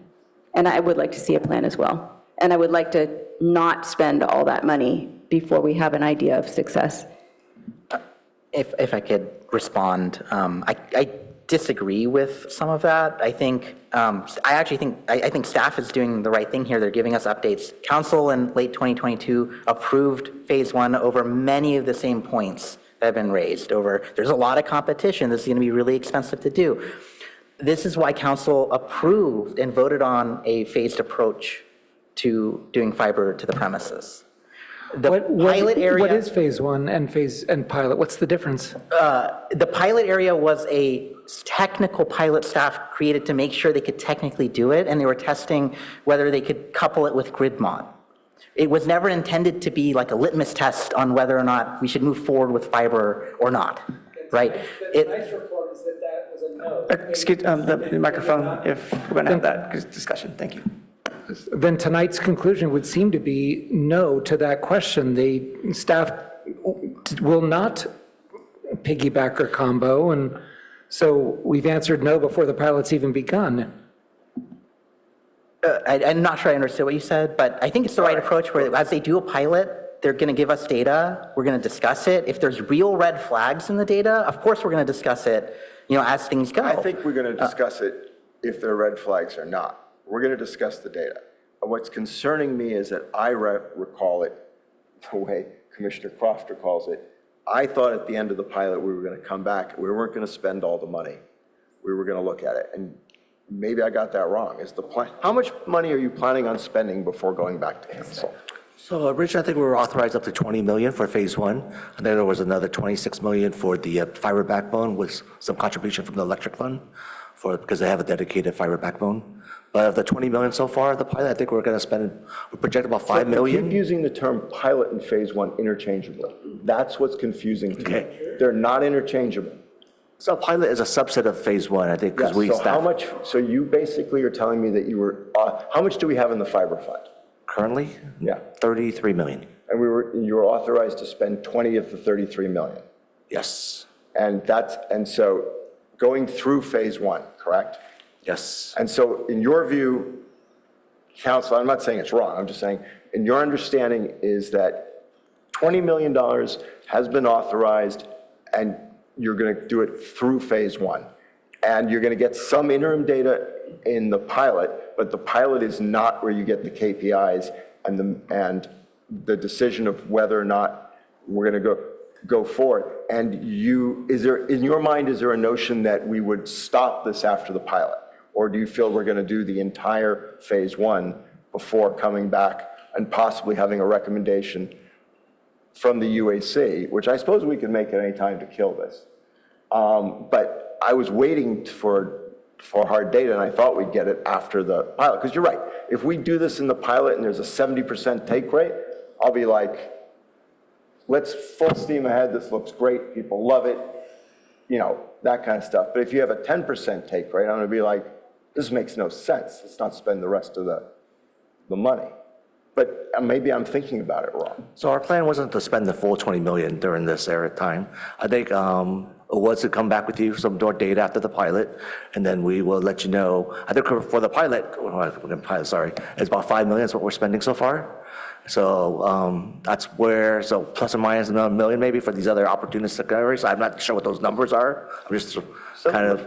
Let me just insert myself here. I think we are making it a little too complicated. The pilot information is going to come back.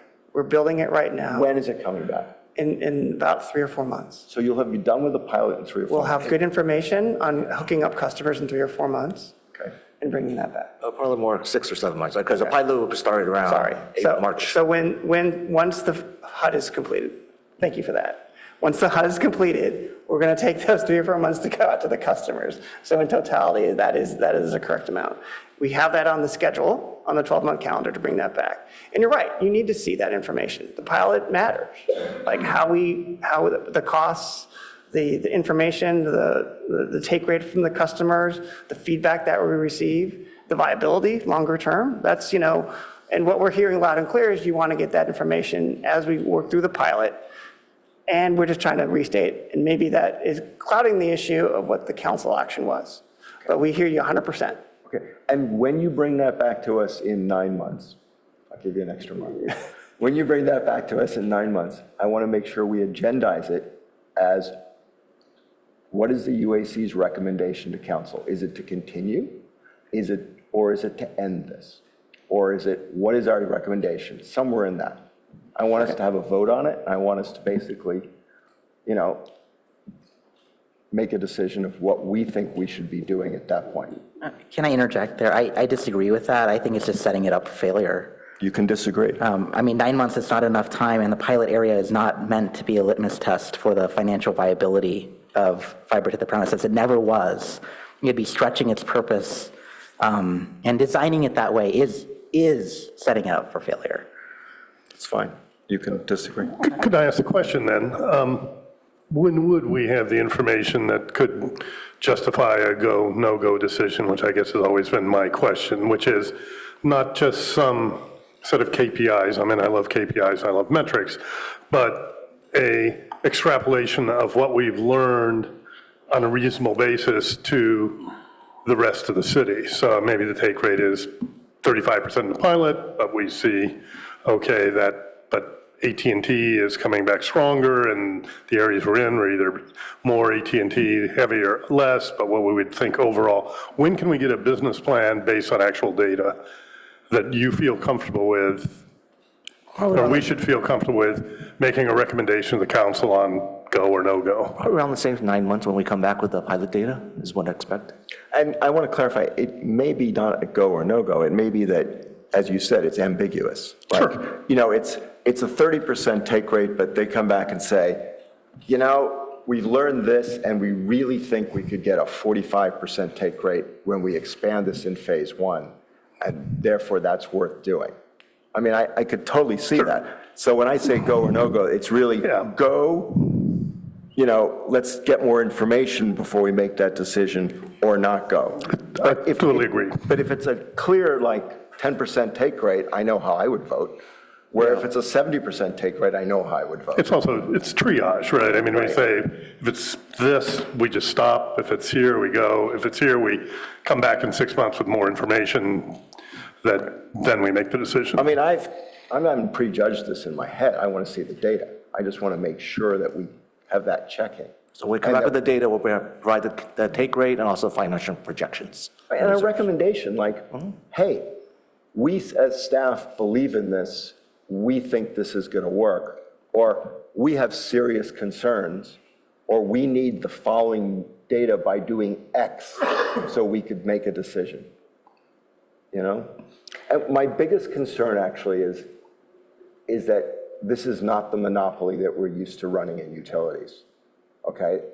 And, you know, I think staff, and this is not a knock on staff at all, I think staff is used to the notion that council does something, even if council's direction is something that is hard to implement or, you know, may not even make logical sense to staff, staff goes forward and makes it happen.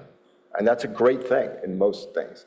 When you're starting a new business where we could lose millions of dollars, we probably need to be a little bit more like, hey, this is our recommendation. Obviously, it's up to council what they do at the end of the day, but you know, I want to see what you guys really think. Ed? Yeah, I just wanted to add, first of all, happily, this decision was made 2 weeks before I joined council, so. It's not on you. My fingerprints are not on this.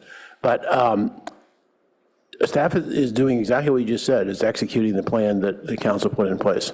So on the basis of sort of making an early recommendation, whatever early is, you know, before this 9-month period, it seems to me it's the standard thing of, is there big new data points that we already have that shifts a decision one way or the other, in which case you should, in my judgment, sound the alarm and say, we found out that, I'll make things up, you know, AT&T has 75% and they're going to sell it at $10. And so otherwise, there's no data on which to make the go, no-go decision. At some point, you have to have that data to make the call. One disclaimer, though, is that we're going to have a boatload of pain in the budgeting process this year. Boatload, both operating and capital. So when we're trying to, you know, potentially do bond measures for Coverly project and obviously fund grid mod and things like that, you know, we had to come back last year after we made the budget and cut $6 million. So it's going to be tough. And, you know, we never know what's coming out any day from Washington. So if it's sort of like we're sitting on the finance committee and saying, where can we find some money? That may be another way that we have to come back to this and say, is it worth taking the risk? But there's the same problem. It's a chicken and egg. There's no more data to make that decision. And it was also said by somebody that, you know, you said that all of these risks were already in it in December of 22 when the decision was made. But budgets were different in 22 than they're going to be in 26. And AT&T was not where it is today. Yeah. I do think that's a big difference. Yeah. So we're kind of in a chicken and egg thing, which makes this tough, and you'd like to get more data, but how much are you going to spend for data if the outlook is grim is kind of, you know, the underlying question. I think the KPIs that we have in the work plan are the right ones. So like, let's please just report out on those, okay? I think if there's one other KPI that's worth addressing, it's the question of, are there service areas for which we have strong suspicion that AT&T is not going to serve, right? Because if we think that data access is a key part of our community's success, and that equity of that access is a key part of building the kind of Palo Alto that we want to build, then that also should be included in the KPIs. I don't know how to do that appropriately, but speaking to that in some way, shape, or form, to me, is important. Okay. I think we're done with this item. Thank you. Thank you very much.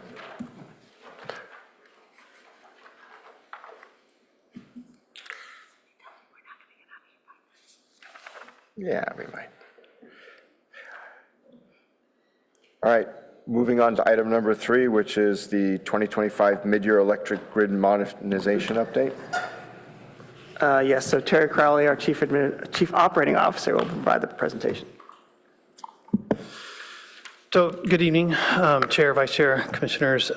This is intended to be an informal update on grid mod and the direction that the city staff is proposing to go for.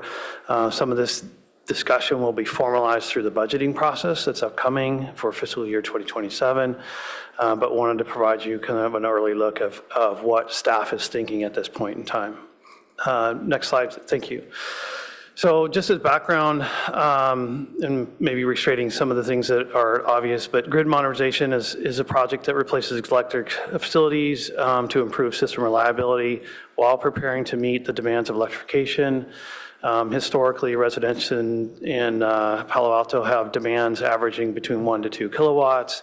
Under electrification, we expect these demands to increase up to a range between 8.5 to 19.5 kilowatts. So a significant increase in these demands due to electrification. Largely, that's from EVs. In fiscal year 2025, Grid Mod completed a pilot area, increased capacity to roughly 900 homes. We learned costs from those. We learned construction management through that process. Cost to complete that pilot was $10 million, or roughly $11 million per dwelling. Future work includes reconstruction of legacy 4 kV systems, upgrading substation or sub-transmission capacity, strengthening feeder ties between substations, and modernizing the Colorado substation. Terry, can I just ask one clarification question, which is that this 8.5 to 9.5 kilowatt, 19.5 kilowatt peak, can you just share how that is estimated? So looking at the demands, a lot of EV chargers, typically EV chargers run between 7.5 to 11 kW. A lot of the EV chargers we're seeing are at 11 kW themselves. So just by that one device, putting that in there. We are, talk about this a little bit further in the discussion, but we are working with customers to find port sharing so that if you had 2 EVs, you wouldn't have 22 kW of demand when you plug in those 2 EVs when you get home, but you have something that's more managed and sharing of that capacity across multiple EVs. So that's the one piece, right? Then you have space heating, water heating. So you have the heat pump for the house to heat, as well as you have hot water heating. We're also looking forward to a fully electrified home. May not be peaking in the summer due to air conditioning, may be peaking in the winter due to the last hour of charging the EV before they commute to work, heating of their homes as they get up and start their day, hot water heating, right? So you see that cumulative effect there. And then there'll be the ancillary loads that are normal in the house. So we see those potential peaks increasing beyond, 8.5 or 6 kW, so.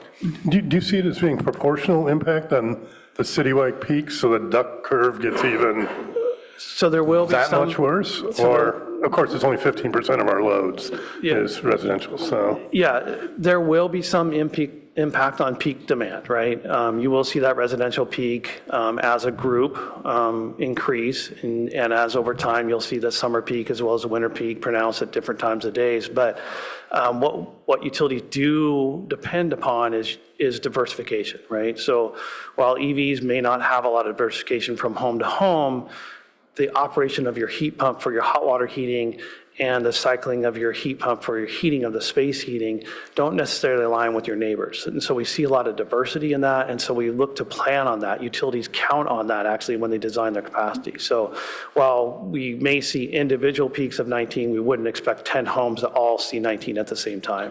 But also, this is where the time of use pricing actually starts to make sense. It's kind of a wet blanket now, but in this world, then it does become important potentially. It has a potential to send a price signal and to change behaviors, but that also needs to be kind of accounted for, that we don't start charging all of our EVs at 9 o'clock. Sure.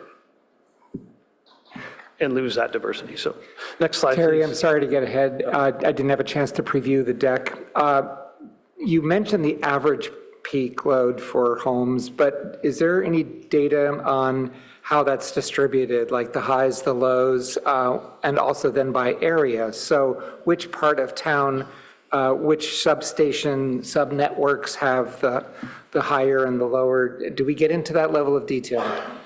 So not in this presentation, that wasn't intent to go to that level of detail, but certainly in our design processes, when we look to grid mod and connecting new customers, look at multifamily connections versus single-family housing connections, we look at those costs, right? Or look at those demands and trying to find appropriate levels of capacity for that. Now, largely that has to do with the square footage of the home, larger home, higher demands, smaller home, smaller demands. So those are things that we do look at in the design process.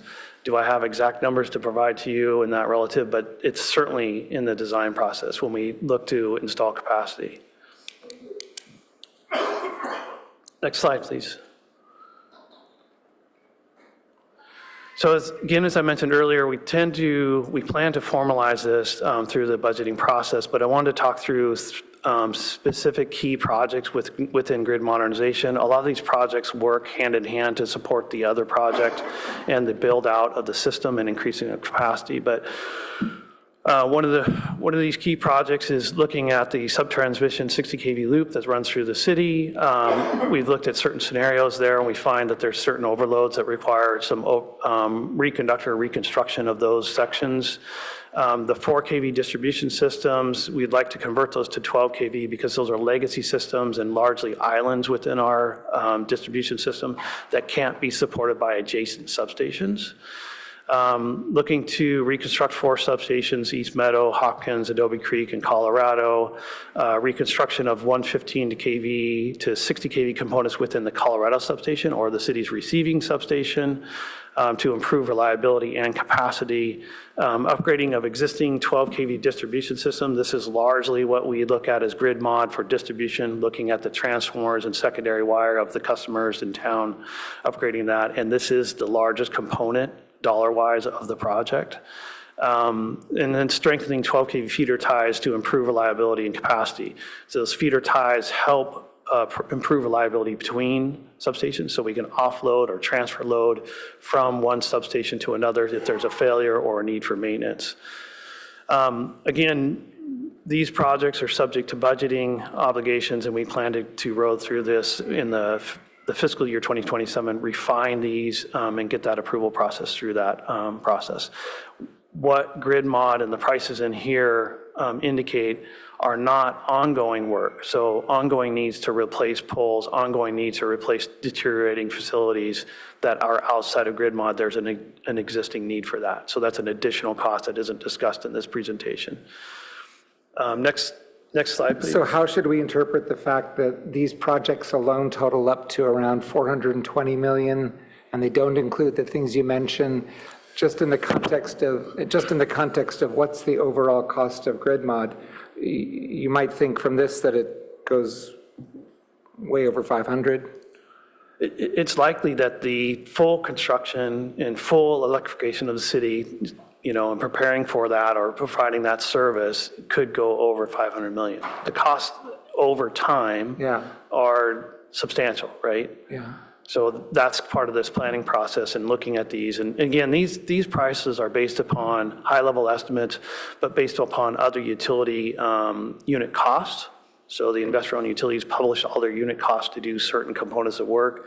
We can utilize those unit costs to estimate these costs. So again, they are high-level costs, but it does give you an indication that, grid mod in totality is likely more than 300 million.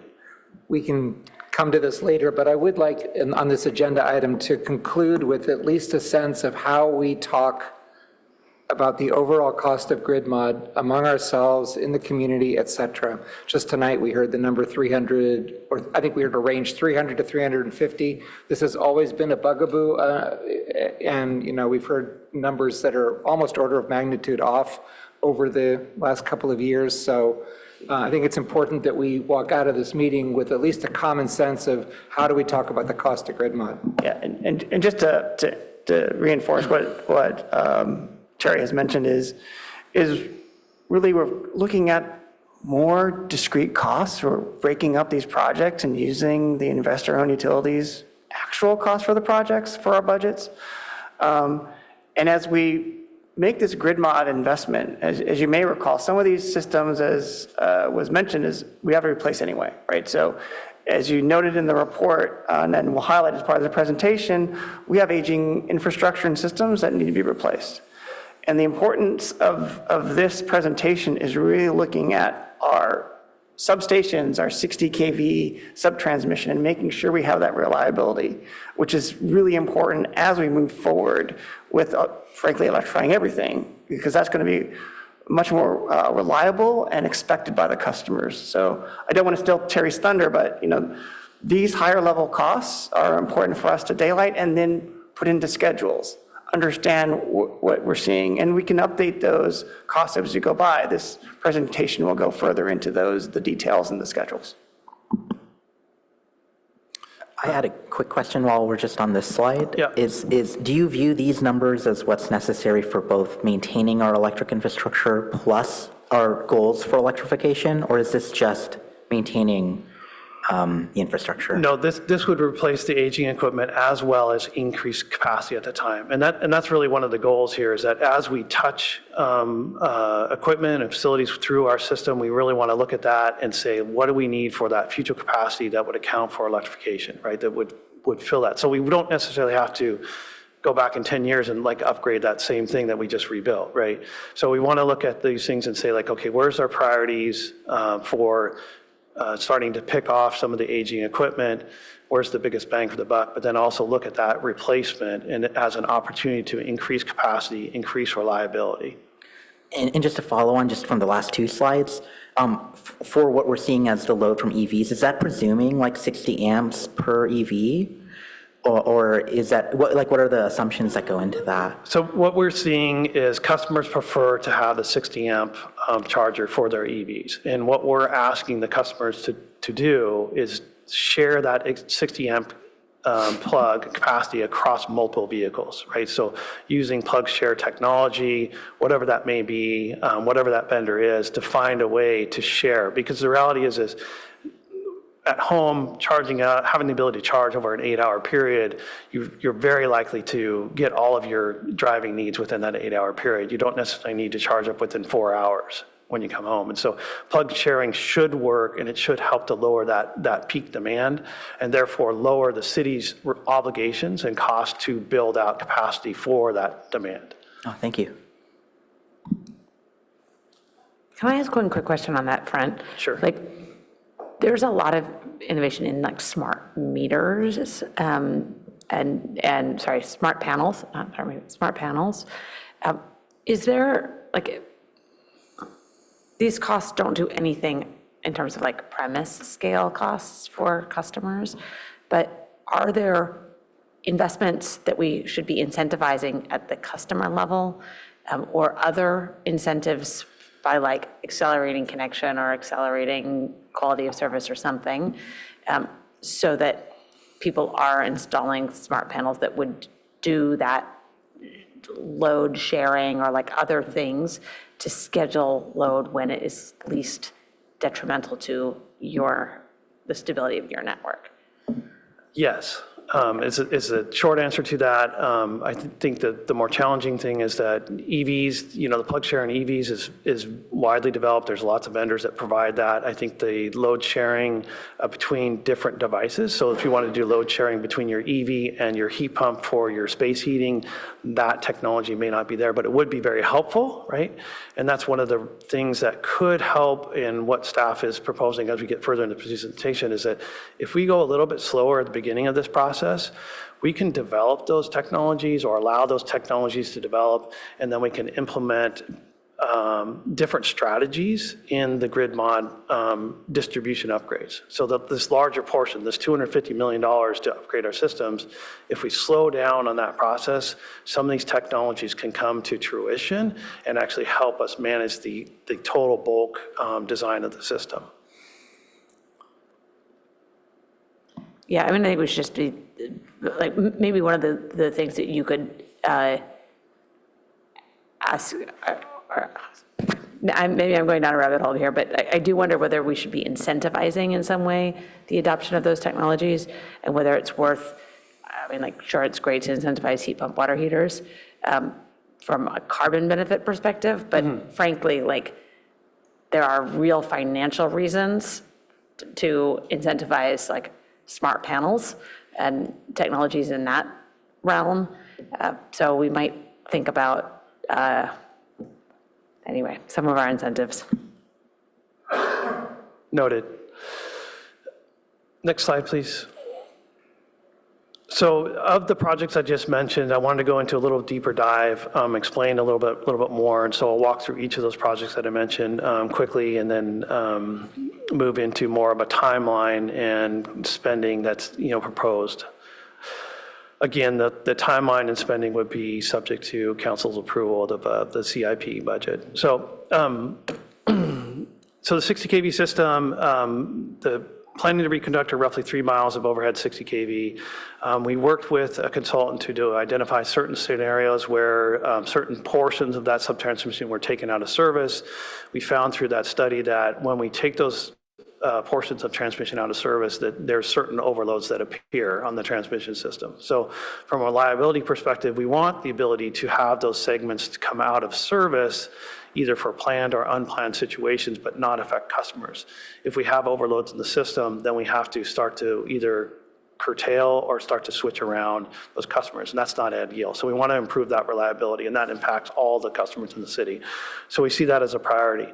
We also see that as a priority as that will actually help us to do some of the work at Colorado Substation, because during that work in the 60 kV bus rebuild, we will have to take those transmission lines out of service for that maintenance work. So this is one of the key projects that we want to front load in the work to complete to allow us to do additional work at the Colorado Substation. Next slide, please. Some of this went over my head, and I just need another explanation. It sounds like this is a major step in grid mod, almost a prerequisite, ideally, for many other things. We didn't know that, or it came as a surprise? I don't even quite understand what subtransmission is. It? So the subtransmission is the 60 kV loop that runs through the city and serves all of the individual substations in there. So we receive transmission services at 115 at Colorado Substation. We step that down to 60 kV through a bus structure and through 4 subtransmission outlets of Colorado that runs through the city and serves all of the substations within the city. Grid mod is an evolving process. There's a need for speed due to climate to try and move through this quickly and figure out how we can actually support electrification, right? So I think this is one of the pieces that was an evolving piece that we identified through the consultant study. But now that it's identified, it becomes more of a priority because of the number of customers potentially affected and the need potentially for this work to complete some of the work at Colorado Substation, some of the upgrades to increase capacity and reliability. It affects many customers. Since it's basically it sounds like it's substation to substation. It's substation to substation. At relatively high KV. Yeah. Doesn't it affect every customer? It potentially could affect every customer, but again, there is redundancy in the 60 kV loop, so the curtailment, if that was to come to fruition or whatever it was, the mitigation measures for those overloads, if they were to happen, we may have to affect some customers, but not all, right? But again, the point here that I'm trying to say is that there's identified overloads in facilities under certain reliability contingencies, and we want to improve that and mitigate those. And so, again, this is additional cost to grid mod that wasn't necessarily in the initial study move forward, because I think the initial study was really focused on distribution upgrades. But this is really more to be able to supply the city that increased demand, but also looking at reliability of the system. Thank you for transforming the information down so even I could understand it. You're welcome. Next slide, please. So 4 kV systems, so the city operates an aging 4 kV system. It serves roughly 2,900 customers. The idea is to convert the 4 kV system up to the city standard of 12 kV. Current system is basically an island without redundancy from adjacent substations. So the 2 substations that are 4 kV were constructed in the 1950s, 1960s, and over time, the city has converted everything around that to 12 kV, and so there's basically an island. So if we had a major issue with those substations, we wouldn't have a way to restore those customers. Can you say where those are, which substations those So are? it's Hopkins Substation in Hopkins Substation in East Meadow Substation. So on the eastern side of town, but So these 2,900 homes are one pocket on the map. two different pockets. So there's a pocket for East Meadow that doesn't connect over to Hopkins, and those 2 different pockets are islands basically within there. So that's where we see a potential reliability issue, that if we had a major issue with these substations that were built in the 50s and 60s, that we could potentially sustain a long-term outage. And so it becomes a reliability issue. It also becomes an opportunity that if we can rebuild these 4 kV substations to 12 kV, they become supportive to the adjacent 12 kV substations such as Colorado and Adobe Creek. And as we go further into this discussion, those Adobe Creek and Colorado are also planned for rebuilds. And so if we can rebuild East Meadow and Hopkins, they can support the load that is currently being served by Adobe Creek and Colorado when they're under construction. So again, a lot of these projects go hand in hand and feed into the next step. And this is where we're trying to look through these processes here. We're really talking about. Very, very helpful, thank Really you. talking about the phasing of these projects and the priority, right? And going through a much more detailed, analysis on what that looks like and what the value and benefit it brings. So actually, that's on your next slide, but we can go up there. Okay. And again, this work, we're planning to be complete with the 4 kV conversions by fiscal year 2028. Again, we want to prioritize the 4 kV conversions because of this islanding effect. If we can convert them over to adjacent 12 kV system, then it allows us to backfeed those customers from other sources, but it also allows us to clear those substations and start reconstruction and build new 12 kV capacity that would serve those neighborhoods as well as the adjacent substations.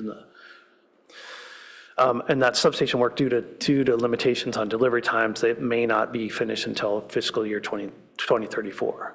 So next slide, please. So substation reconstructions. This is where the 4 kV kind of feeds into it. So reconstruction of 4 60 to 12 kV substation is planned. This would increase capacity, also will improve reliability. The 4 substations are East Meadow, Hopkins, Adobe Creek, Colorado. Each of these 4 substations are really on the eastern side of Palo Alto and really support the residential areas as well as some of the core downtown areas. Again, as mentioned earlier, Hopkins and East Meadow are 4 kV substations that are 60, 70 years old, so the equipment is old, right? And with age, reliability comes an issue. Adobe Creek and Sorry to Colorado. interrupt. Which substation supports University Avenue downtown? Colorado provides a lot of that support, so. Okay. Adobe Creek, Colorado substations were constructed in the 70s, so again, they're showing some signs of age and limited capacity due to long material times. The work is planned to be completed between fiscal year 2031 and 2034. We're looking at a staged approach, so we would complete 1 substation each year as soon as we can receive the material. The transformers for the substations are right now indicating a 4 to 5 year lead time.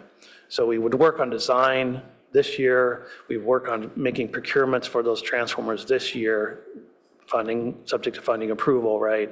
And then that would allow us to get that timeline to say that how soon we can get that material in and start building those facilities.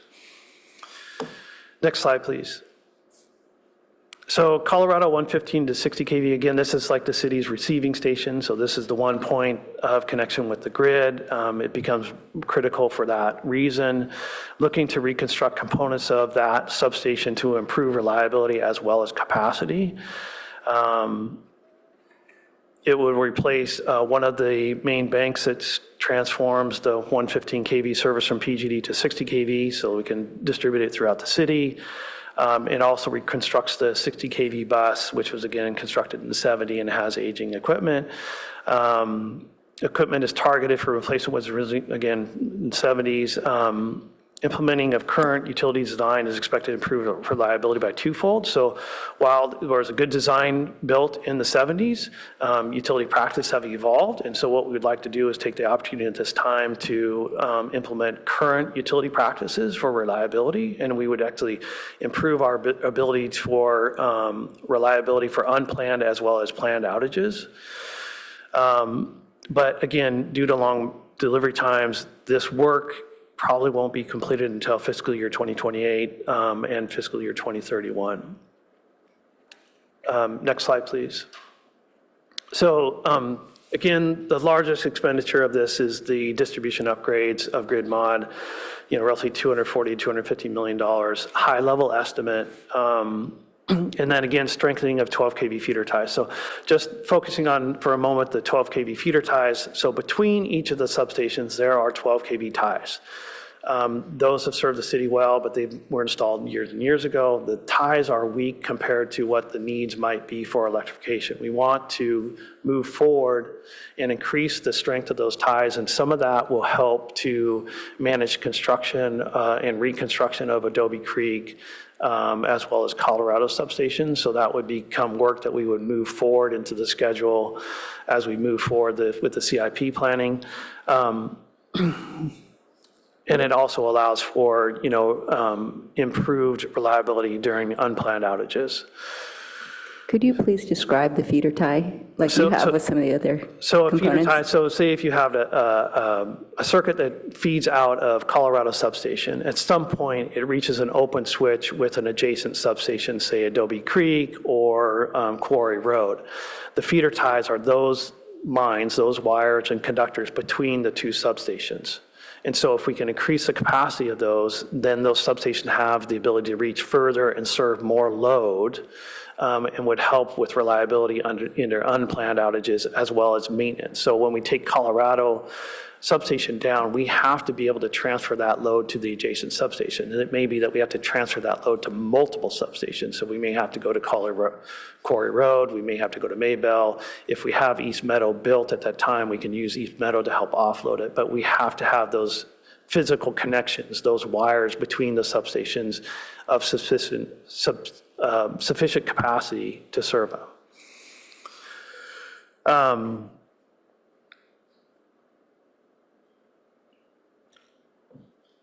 I'm sorry, the little picture here is blocking this, but this work is expected to be ongoing and last, within the next 3 years. So next slide, please.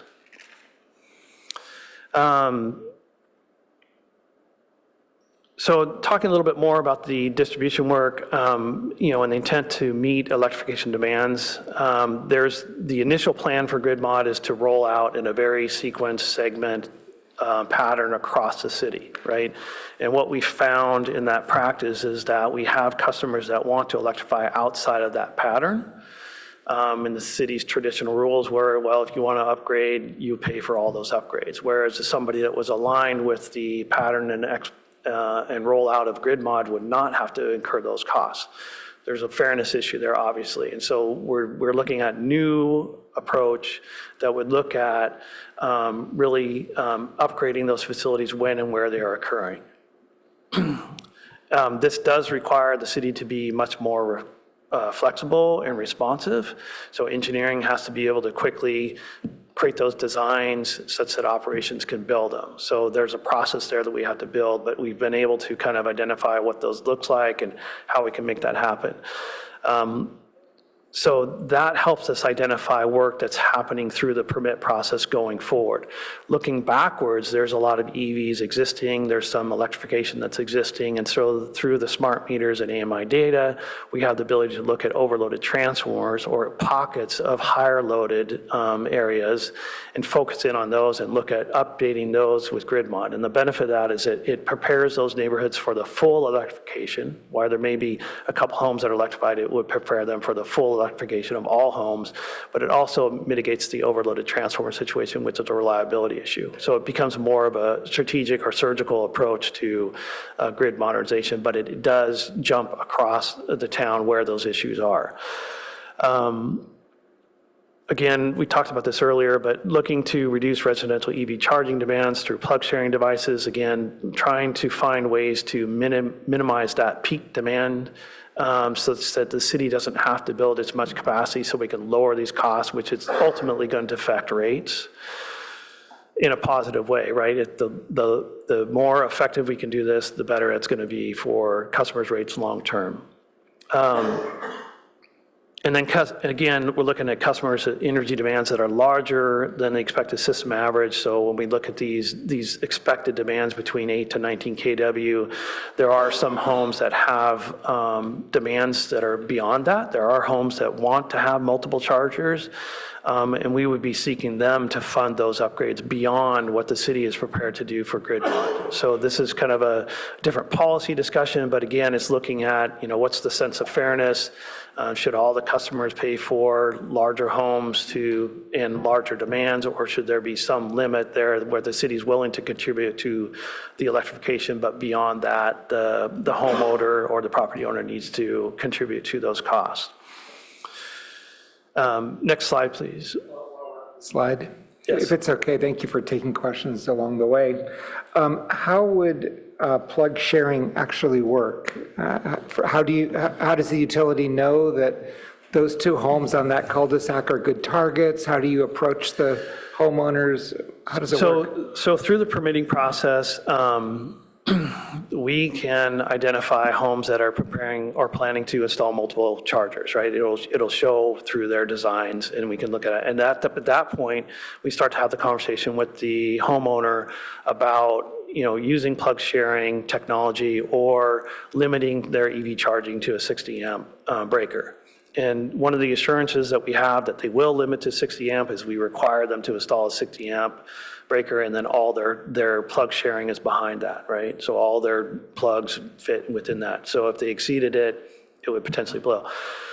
For the customers that are already in, or customers that maybe slip through the permitting process, we have smart meter data, right? So we can start to look at smart meter data and start to use that to identify customers that have a larger peak demand and higher loading on our transformers. And we can start to look at those areas to say, well, is this an area where we're going to go in and rebuild and that's sufficient, or do we need to start to have those conversations with that customer about moving those two EV chargers or multiple chargers or their demand, and looking at load management, plug sharing for EV charging, or whatever that technology might be.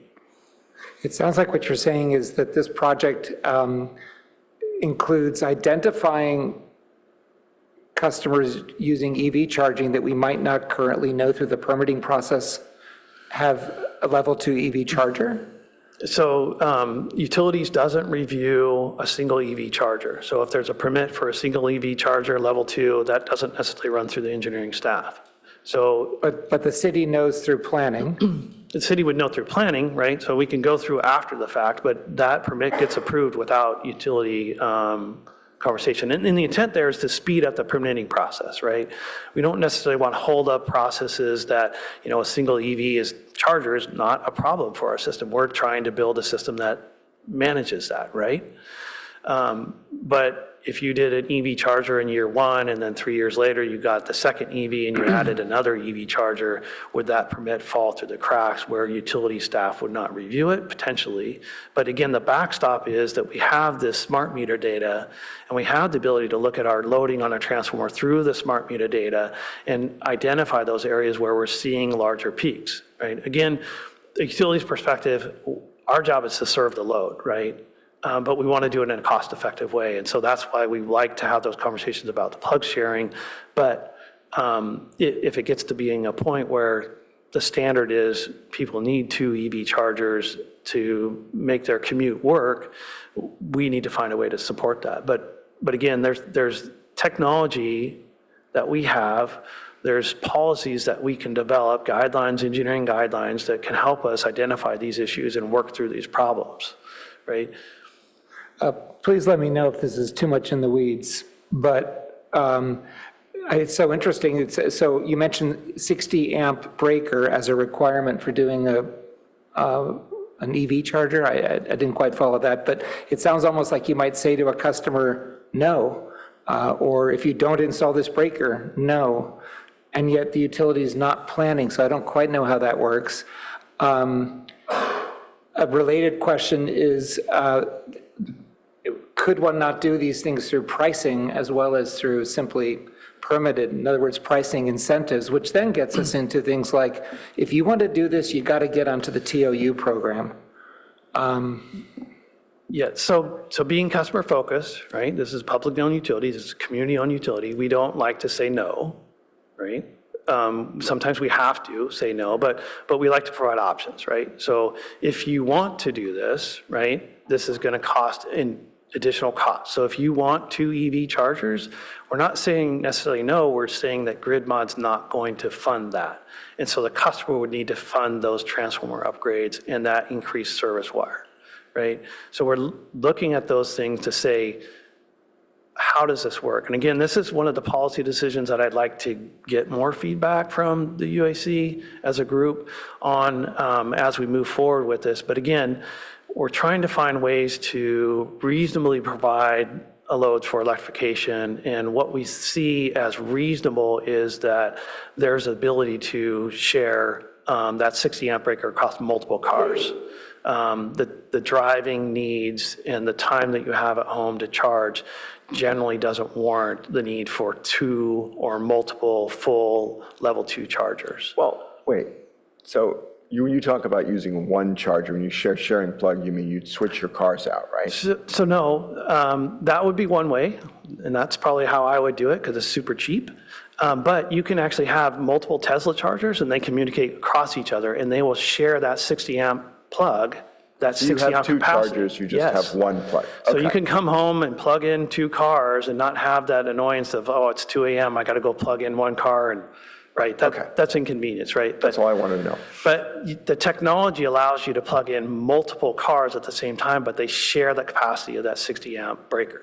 And that's what we're really looking at, is trying to be smart. Again, looking at that load management tools, looking at the new technology, and figuring out like how do we step through this process of rebuilding our system for electrification so we can serve that need, but not necessarily overbuilding and bringing all those costs back to the ratepayers. And we're talking about single-family homes and residential. For commercial, they call that managed charging, where you are able to look at a lot of different ports and share that in terms of that, so you don't have excess capacity that you need and you can live within those means. So I think what this conversation is really talking about is getting your input on those policy recommendations, right? So there's equity along the customers, and for those who want to do more, then they can pay their share to do more. Terry, would you advise that the UAC look at including like peak demand charges alongside other, per kilowatt hour? No comment. Charges? Trying to follow the lead of my boss, but in risk of that, yes, I think looking at new rate structures, looking at new ways to incentivize different behaviors, or to look at more fairly cost recovery, those options are on the table, right? And certainly smart meters bring a lot of that ability to implement those plans. So again, earlier tonight, there was a discussion about time of use meters. That's one way of doing it. I think you need to look at time of use rates. You potentially could look at a demand charge for residential customers. That's a concept that's out there in utilities. But again, a little bit off topic of this, looking at the capital improvement projects, but certainly those tools could be helpful to reduce the cost of grid mod. So just, I was halfway kidding on that. So demand charges are part of the commercial rates, right? So that's something that could be implemented. There are models and other agencies that have demand charges, so that if they're using higher peaks, that they're paying their share because of that impact to the infrastructure. So there's, in residential, in Southern California. So there are models out there that we could look at. That could be something on a policy level that we could look at as well. But I think on this, as we do grid mod, we're making these levels of investments, having this kind of baseline of what we're going to provide is very helpful. and trying to create that of what we're committing to as a utility and what the customers can expect, so they know what they're looking at. Yeah, absolutely. I mean, I think that the piece that you're valuably raising, though, is that there are really large disparities in who benefits from these. I mean, who's reaping the largest benefits from some of these investments? And, you know, if there's unequal use of the utility, then you know, it makes sense to try to allocate costs in a way that it aligns with the charges, right? That's the premise of how we set rates to begin with. That's the cost of service study. Yeah. And so a cost of service study, I mean, you're telling us that the cost of service study is really driven by peak demand, and yet we're not, I would say, the cost of capital investment in grid mod is going to be driven by peak demand, and yet that is not currently signaled in our Residential rates. So I think it would be, when it's timely, to have a discussion on this, because I think there is a great case, if we're going to have this kind of disparity in the level of residential, to think about demand charges, I mean, which is a logical way to handle this, which is, you know, not just allocating the benefits, but allocating the costs, you know, according to the principles of that are used on the gas side, for example, where they're looking at demand, we look at demand charges to allocate costs. It doesn't make sense to me that we'd have very, very different approaches to cost of service studies across our utilities, right, conceptually. There's big downsides to demand charges. I mean, I've seen giant commercial, industrial customers who are shocked by a demand charge that they got. So for unsophisticated residential buyer to suddenly get a charge, especially if there's a ratchet on it, you know, I could see that. Sure, I mean. That's an approach. I think there are other approaches. Yeah, I mean, it doesn't have to be like a demand charge that's assessed monthly, but you could have a demand charge assessed on any number of different ways that you could assess that demand charge. I mean, they're talking about a capacity charge, so the Right, demand it's a charge capacity is charge, yeah. alternative to a capacity charge, in my sense. I think we're getting off topic. Yeah, I think we should, that's why I think we need a discussion. Right, next slide, please. So this is a general timeline and a general indication of the spend rate. Again, this will be further defined and formalized through the budgeting process. But for illustrative purposes, wanted to kind of give you a perspective of the project that we discussed, how they would flow through this elongated CIP program. Again, typical CIP programs are only 5-year snapshots, but again, for utilities, we kind of have a necessity to look out beyond that. So this goes out a little bit further than that, but again, looking at sub-transmission reconductoring, we're kind of front-loading that, putting it up earlier, because it helps to support future capital improvements, and it helps reliability. The 4 kV conversions, again, reliability issues with the 4 kV system, and trying to accelerate the replacement of that to mitigate those issues. Colorado substation, again, critical substation for the city. And then these other substations, Dobie Creek, Colorado 12 kV substation upgrades, the 4 kV distribution conversions there, we talked about that. And then grid mod would be ongoing. One of the changes that staff is recommending, and staff will, subject to UAC feedback, will continue to recommend through the budgeting process, is elongating the timeline for the distribution rebuilds of under grid mod. What we're finding is that there is homes that are converting and electrifying, but the pace of that is fairly slow, and it's not necessarily following the pace that was originally thought with grid mod. So what happens is the city would spend significant amount of funds on capital improvements that would drive no additional revenue and would really be stranded assets until those customers or those neighborhoods are actually fully converted. The other challenge with it is that if we can slow down on distribution grid mod, we can learn a little bit more about what customer behavior looks like, what the diversity between the homes look like, what the new technologies could be implemented to help mitigate those peak demands, what's cost effective in that realm. And so slowing it down has that other benefit of it gives us some time to learn some lessons as we go. It does require the city to be adaptive and flexible and adjust to the consumers and that pace. We do expect that pace to ramp up over time, but over the next 3 to 4 years, it will probably remain at the same level it is right now. The other benefit is that, deferring those costs and spreading them out over a longer period of time defers, right, roughly $100 million in capital improvements, defers that bonding need, defers that rate impact today. I mean, again, it's not eliminating it, it's just moving it out further, but it moves it out further then, and as electrification happens, additional revenues would help to support the costs that are incurred. So rate impacts would probably be better off for the customers under this proposal. It doesn't necessarily align with the 80 by 30 goals, but if customers' participation ramped up, the city would ramp up with that as well. Well, I need to correct you on that, it seems. I mean, if the customers aren't adopting, it's irrelevant to the 20 by 30 goals. I mean, if you're not getting the extra customers, the fact that you made grid mod happen, I mean, I know you know this, right? But I just think words matter. And I don't think it moves us forward on the 2030 if the customers aren't adopting. So there's no reason to waste the money, as you said, and have stranded assets if you're not going to actually, if no one's going to use them. You might as well pace them to match, as you say here, as we move forward. Yeah, and that's what staff's recommendation is. No, I know that. And it provides the staff the ability to focus in on some of these other larger projects that have a bigger reliability issue or impact to the customers.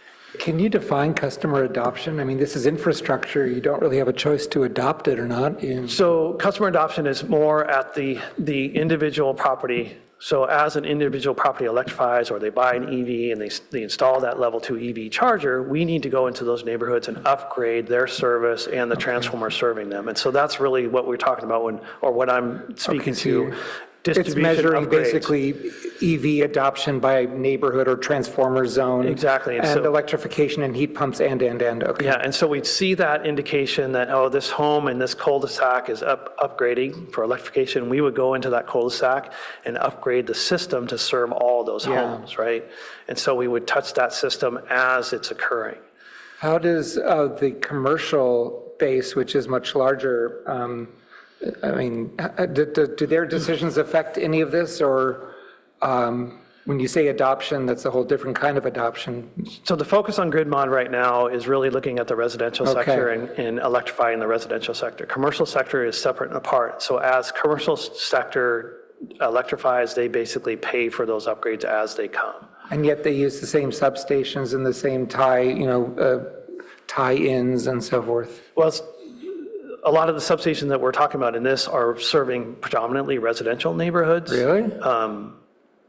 Yeah, so you look at the west side of town, there's a lot of there is some small commercial mixed into it. But West side of town's where the Tesla substation is. East side of town, sorry, east side of town, as opposed to the west side of town or the Stanford Research Park where you have the larger commercial customers. So the substation we're focusing on right now are the older substations, but again, there are these substations in these areas that are serving a lot of the residential neighborhoods.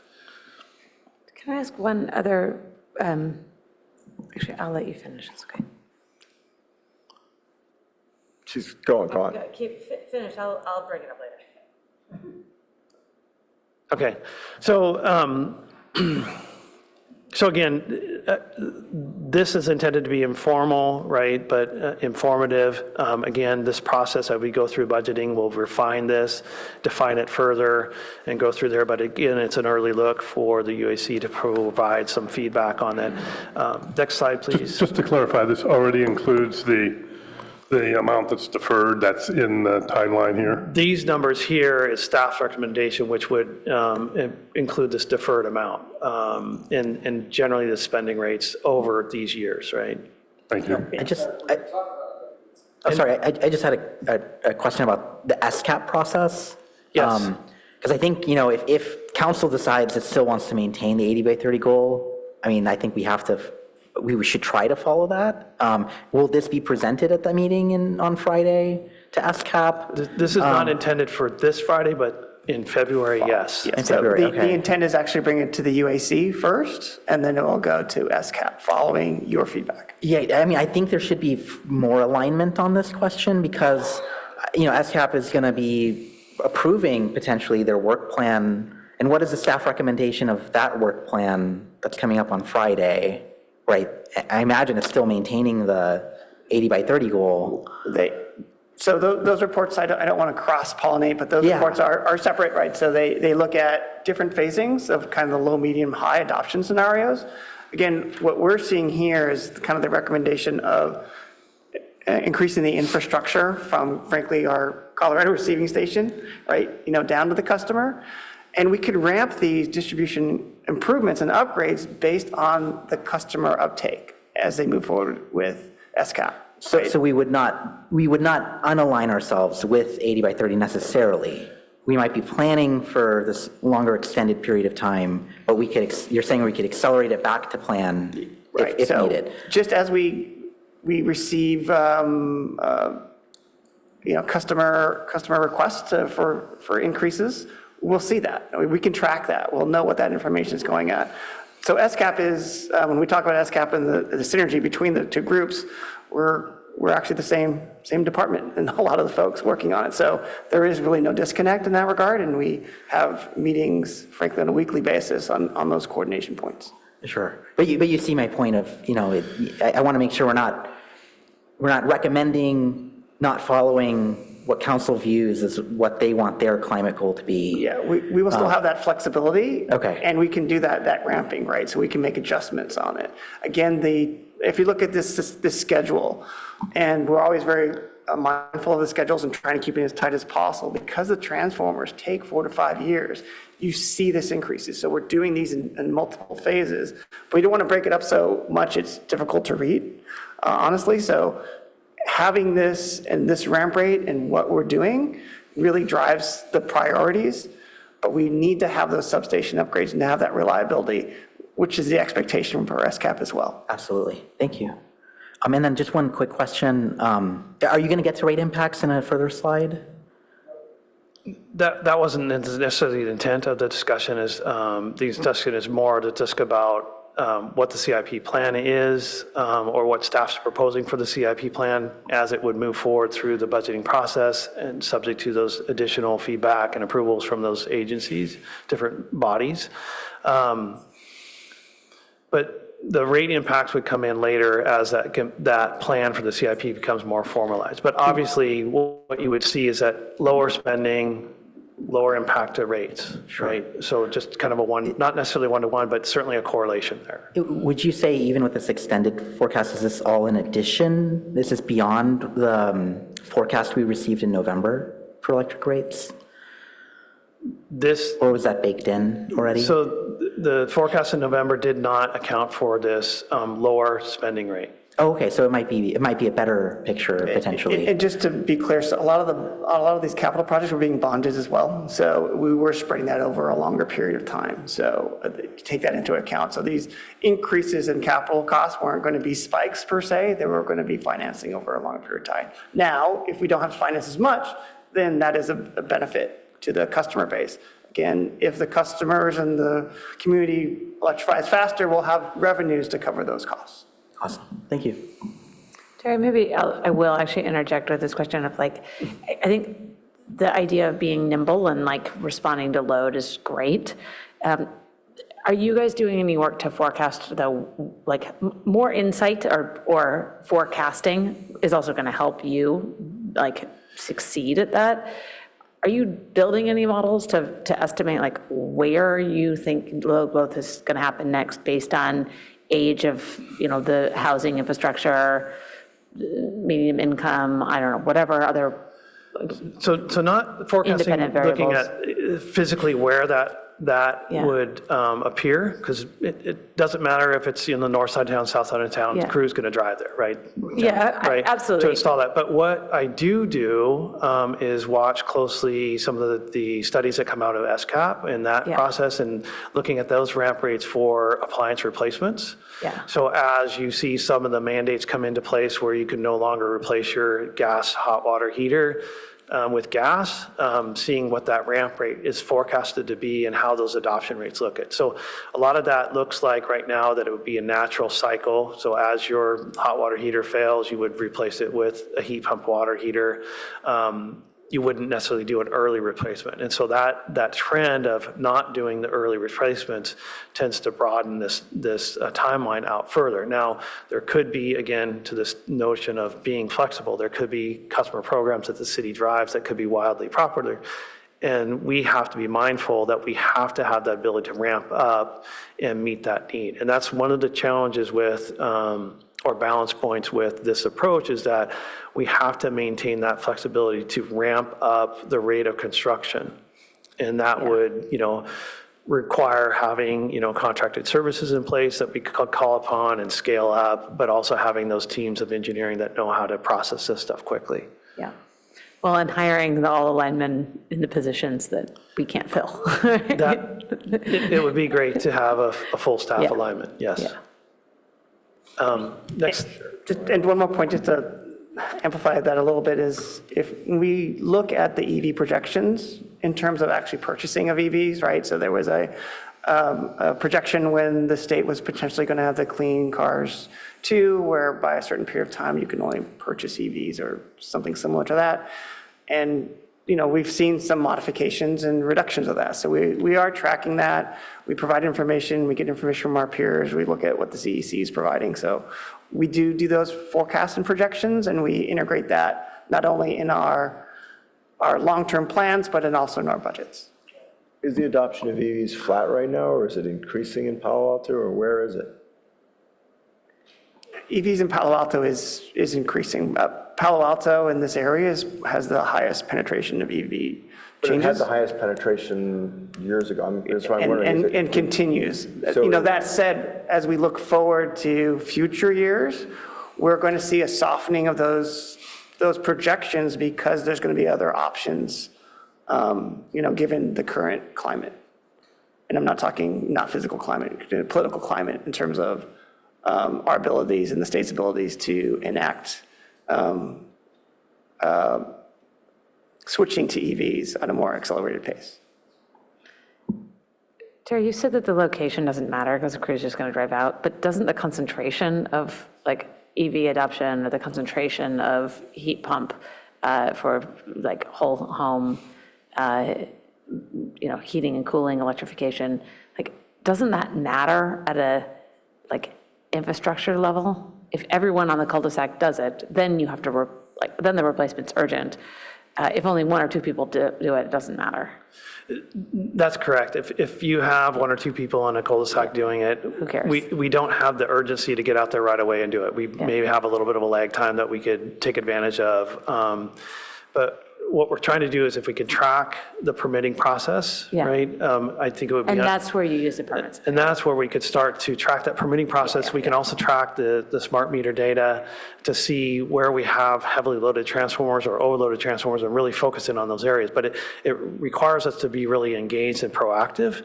And so that's one of the cautionary notes, I think, of this approach, is that we would have to build that skill set into our processes to be responsive. I don't think that's a bad thing. I don't think that's something that we can't overcome, but it is one of those things that if there was a wildly popular program, customer program, or there was some additional mandates from the state that let loose a very rapid adoption rate, we would have to maybe struggle with that, but I think that success level for electrification is not anything that wouldn't be welcome, right?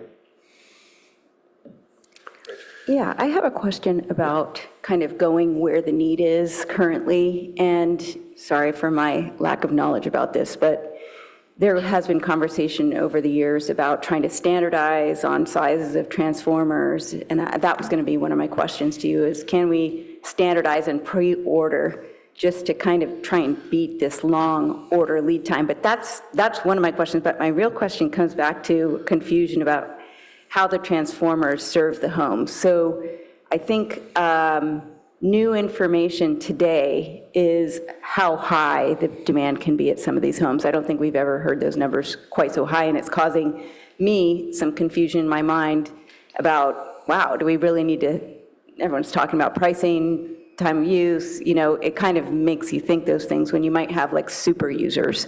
But to me, so someone comes to permit, they're going to fully electrify, but they're going to be a super user. This home needs a lot more power than we thought they were going to use.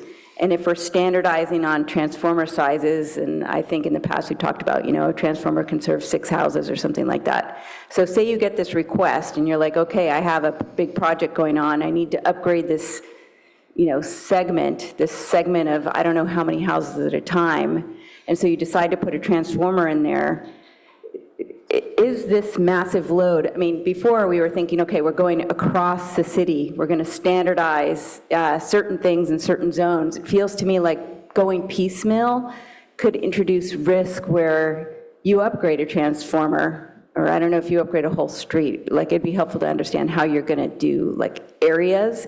Does that mean you have a risk of not being able to serve? A second mammoth customer comes on. Everyone else is at 6, but these two are, need a lot. Does that mean, oh, that transformer I put in isn't going to be big enough because I have, these very large expected new, since it's piecemeal now, I have new people coming in. I'm just wondering how we decide what equipment to put in. And like, how do you make a decision what you do in a certain spot, not knowing what all the surrounding houses are going to do? Or is this overcomplicating the story? No, it's a good question. That's a good question because, and what I would say, initially is there's risk in both approaches. So the approach that staff is proposing, we are currently looking at standardizing transformers. We have a number of standardized 50 kVA transformers, pole-mounted transformers in the yard that we plan to draw upon to build out these systems. And so some of the questions that we have right now is, okay, as we electrify, what is the right number? Is it 19 or is it 12 or is it 15? Is there other technology that we could employ to actually reduce that or cap that at 12? And then maybe we could serve a few more customers from that 50 kVA transformer. Those are things that we're learning, and those are things that emerging technology would actually help to change. And so some of the risk with using the wrong transformer is mitigated by slowing down right now versus full force, get everything done in 5 years, but we're based on the assumptions that we have right now that a 50 kVA could serve 6 to 8 customers. That may not be correct, right? It may turn out that it's correct, but more than likely it's not. And if you've rebuilt a town with 50 kVA transformers and found that they're all wrong, that's a pretty big risk. So slowing down may actually be advantageous to mitigate the risk. And there may be some early decisions that we may regret in 10 or 15 years from now, but the cost of a transformer is relatively small individually. Cost of transformers across the entire city would be a larger cost. So my recommendation, in my opinion, is that it's a lower risk to take a slower approach, to learn more about customer behavior, what we can and can't incentivize, what technologies could be emerging that we could employ to try and mitigate those things. But the other thing, the backstop, is that we can always put a larger transformer. We can change a 50 to a 75. We can put a transformer on the pole adjacent to it, right, and start doing infill, because the intent right now is that we would have a transformer at every other pole. So there will be a clean pole in between if we needed more transformer capacity in those localized streets or cul-de-sacs. So you might be in a situation of putting in an extra transformer versus like taking one house and rerouting it somewhere. Exactly. We may something like just that. decide that, we'll leave that transformer that's existing there and just add a new transformer to serve this larger load. And again, in those cases where we have larger homes, where the customer is really adamant that they want multiple chargers, we potentially could set that transformer outside their house and offload those costs to them, right? Rather than having the grid mod project as a community project absorb those excess costs. Okay, thank you. I guess one other thought that comes to mind, again, to me, like these new higher numbers are surprising. So one thing that comes to mind is, okay, if it's expensive for these people to put in the capital, it's expensive for the city to build the capacity to serve this higher power need. I feel like a discussion of rates is coming. Like if someone is using 2 chargers between 4 and 9 PM, it's kind of like moral hazard, that cost of that electricity is getting spread over the whole community. So I almost feel like time of use is going to come up, and possibly demand charges, and that these people who are putting in these very large systems, it feels like we ought to have some communication that there might be a high cost of running this thing in the future. I'm not sure if that's just, they ought to know that anyway, but rates change and the world is changing, and it feels like if someone's putting in like really high capacity, they might be really upset when rates change in several years and all of a sudden running this thing is just super expensive. It just feels like knowing that ahead of time. Maybe it should be part of the communication. At the time of interconnection, right, at the time of doing this system upgrades, we do provide the option. Again, we don't like to say no. Sometimes we do have to do that, but we don't like to. But we give them the options right here. You can avoid these costs if you do plug sharing for your EVs, right? Or you can pay this high price. That tends to incentivize people to look at the more economical choice of plug sharing, right? And so that's an initial conversation. Again, rates were not intended to be part of this capital improvement discussion, but I agree that there's other behavioral methods that probably could help shave off a few $1 million of this long-term CIP program. All right, continue the presentation. How many more slides we got? Maybe one more. So why don't we just let him finish the slide presentation now? Okay. Yeah, then we would like to go to public comment as well. Well, we know that. Yeah. So this is the question, this is a slide where you can ask questions. We've gotten there. So one of the key considerations that I'd like the UAC to take away from this and to think about and provide opinions and concerns and share their thoughts on is, implementing a staff's recommendation to have a more strategic approach to the 12 kV distribution system. So again, spreading out those distribution improvements over a longer period of time, but meeting the community's needs. So as the community wants to electrify or has the need to increase their capacity to serve their homes, the residential areas, the city would meet that pace. And at a lower cost. And it would potentially be at a lower cost. Why would we say no to that? Exactly. There may be policy reasons why. We'll come back to discussion. Yeah. Let's So, finish this up. and then again, there's this discussion about whether customers with larger demands or customers that want to have larger demands should pay for those upgrades beyond the assumed 19.5 kW peak, right? That's a number that can be moved up or down, but staff can kind of work through this policy discussion and maybe bring it back to formalize it a little bit more. But again, is there a thought process here that there's an upper limit of what the city should be willing to fund under grid mod, and anything beyond that needs to be funded by the property owner or the beneficiary? Can you clarify how the 19.5 number came to be? So again, looking at EV charging, right? So you got 11 kW for an EV charger. Yep. Heat pump for average home runs about 4 kW. Looking at hot water heater, there's That's another 2 kW for a hot water heater. Okay. So now you're looking at your 17, right, at that Yep. point. And then you have some ancillary loads that can bring you up to around the 19.5, right? So it's not like a firm, hard number. And it's one of those numbers where everything has to be going at the same time. Yeah. And there may be situations where Monday morning after your long vacation trip, you're I still get it. charging your car before you leave town. These are things that are kind of assumptions right now, or feeling out, we're trying to understand. And again, slowing down, we might learn a little bit more about what the actual demands look like and get some more comfort with maybe it is a lower number. But again, the concept of drawing that line somewhere to say like, the city's willing to fund up to this amount, but no more. Yeah. And figuring out what that looks like. I was just wondering whether there's any AMI data that was used to come up with this number, or whether it was a simple additive, like. It's a simple additive. Okay. The AMI data, we're starting to look into that, and that's another piece of the tool that we need to start to look through and refine and really do some quality control on it to make sure that what we're seeing is correct, right? You know which homes have been electrified, fully electrified based on permit data. And so like, I think that the goal should be to meet somewhere like 90% of, or, you know, you want to meet the like 95th percentile of the electrified home, right? And then above that, you're not maybe going to pay the 30 kilowatt peak because someone has 5 electric vehicles that they want to charge at the same time, right? Exactly. But I think there's a way to set it maybe less numerically and more based on what we're seeing in practice that would help us at least arrive at a number that felt a bit more based in what our community's needs are.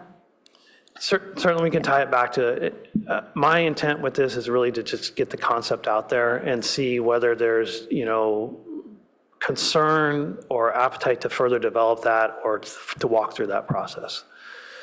And then again, any other commission concerns that you'd like to voice or vet out, welcome to hear those. That was a great presentation, by the way, one of the best I think I've received up here. Totally agree. Just wanted to tell you how great it was. Thank you. Public comment. If any member of the public would like to speak on item number 4, please raise your hand or item number 3, please press *9 now. We have 1 in person and 1 online. Let's take the in-person first. All righty. Herb B.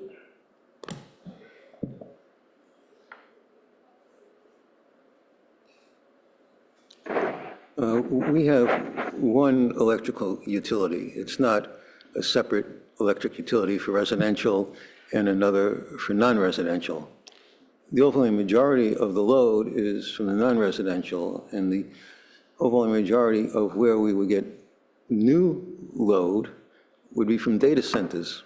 And although there may be some effort for them to have available power where they are, if all of their if their substation doesn't handle their load entirely and it's connected to all these other substations, maybe that's why we need to upgrade all the other substations. Recently, you had an item come before you about having a second place to bring in PG&E power further down the bay. So when that's available, you can certainly take the existing Colorado connection with PG&E offline to do whatever needs to be done.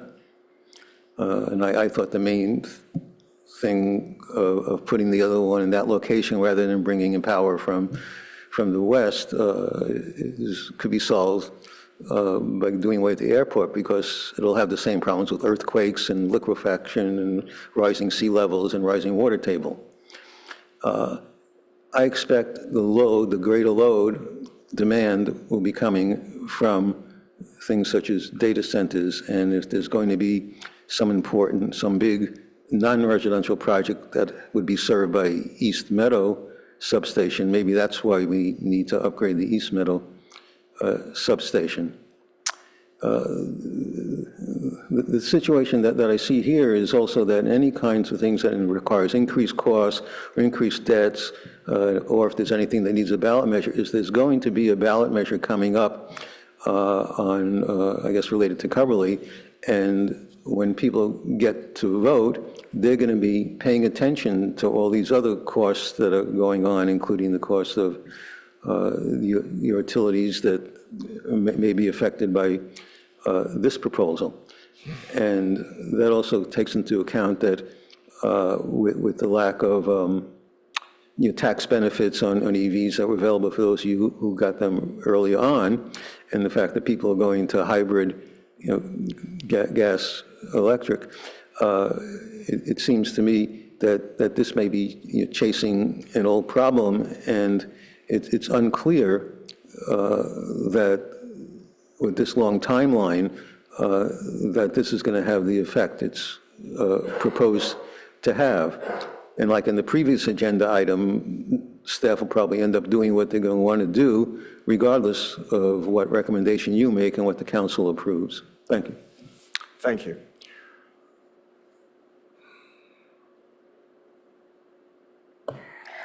David Cole, you may speak. Yes, thank you very much for this opportunity. A really great presentation. I'm glad to see that the AMI data is going to be used to help direct all of this. The when and where approach, I think, is really a great approach in the amount of money it saves. Just for clarification, David Cole with Carbon Free Palo Alto. I think on handling the loads, clearly the EVs are the largest load, and that limiting to 9 kW or 50 amp breaker could be sufficient in that that's 300 miles a day or over 100,000 miles per year on a daily basis. So I think that's plenty of charging capability for EVs, and see what that lower number would do in terms of cost savings for grid mod. Above that, charge the client, the customer for that extra transformer. I think that's appropriate. In terms of the permitting data, I think the utility should push to do streamlining of EV charging permitting. And that way people won't be avoiding the permitting, because in some cases, the permitting, it takes as long as it does to do the actual installation, and that's why people might be skipping over it. These large loads you really want to have inspected and tested. And so to make it easy to permit them, it's going to increase your percentage of correct data on permitting and get these installations done correctly. And along those lines, I think you're going to find historically through AMI data that these electric homes draw a lot less than initially permitted. So many homes are going in with 400 amp services, they'll never use over 200 amps for sure. And so I think the slowdown of the grid mod will help you realize these things. Other studies have been done across PG&E territories that show much less use in terms of overall capacity on our electric panels. So those would be the things to look at. And I think the utility should help drive this streamlining of the permitting, so greater collaboration between planning and utilities to make sure that this is smooth. I'm really glad to hear that the SCAP and utilities are working so closely, because that's going to be required. I don't think there's going to be a problem with electrification faster than the slowdown or than the slower rate of grid mod, because we haven't seen it already with the existing programs, and to think that it's going to ramp up really suddenly is probably not the case. When you're looking at your overall loads, heat pumps for water heating, those are 400 watts. They're not 4 kW. And that's when they're in heat pump mode, and that's probably the majority of the use of all that equipment. So I think that number could be adjusted down and we'd still be fine. Thank you so much for a wonderful presentation. Thank you. All right, you want to put your last slide back up? I thought that was helpful.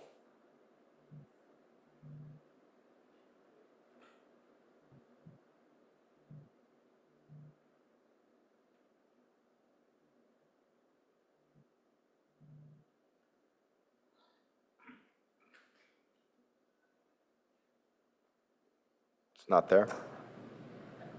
Your last slide? Oh, you don't have control. Yeah. All right, so you've asked us for a couple of questions, right? The implementation of the 12 kV, and that was whether or not we should slow it down to match demand, right? That was the question. That's correct. Staff's recommendation is to look at that approach and slow it down based upon, where and when customers are electrifying, where and when we see those needs, overloaded transformers based on smart metering data. So as Commissioner Tuger said, it seems like a no-brainer to me. I would absolutely support that. But I also think it's important to recognize that I think that it supports electrification to do that. Because if we keep our electric rates lower, there's more of an incentive to electrify. And if we make our electric rates really high, the incentive will not electrify. And I think we can't lose sight of that in the notion that we must do this as quickly as possible.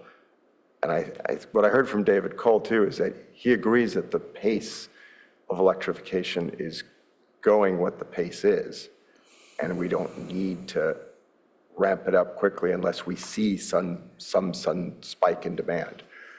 At least that's what I took out of that public comment.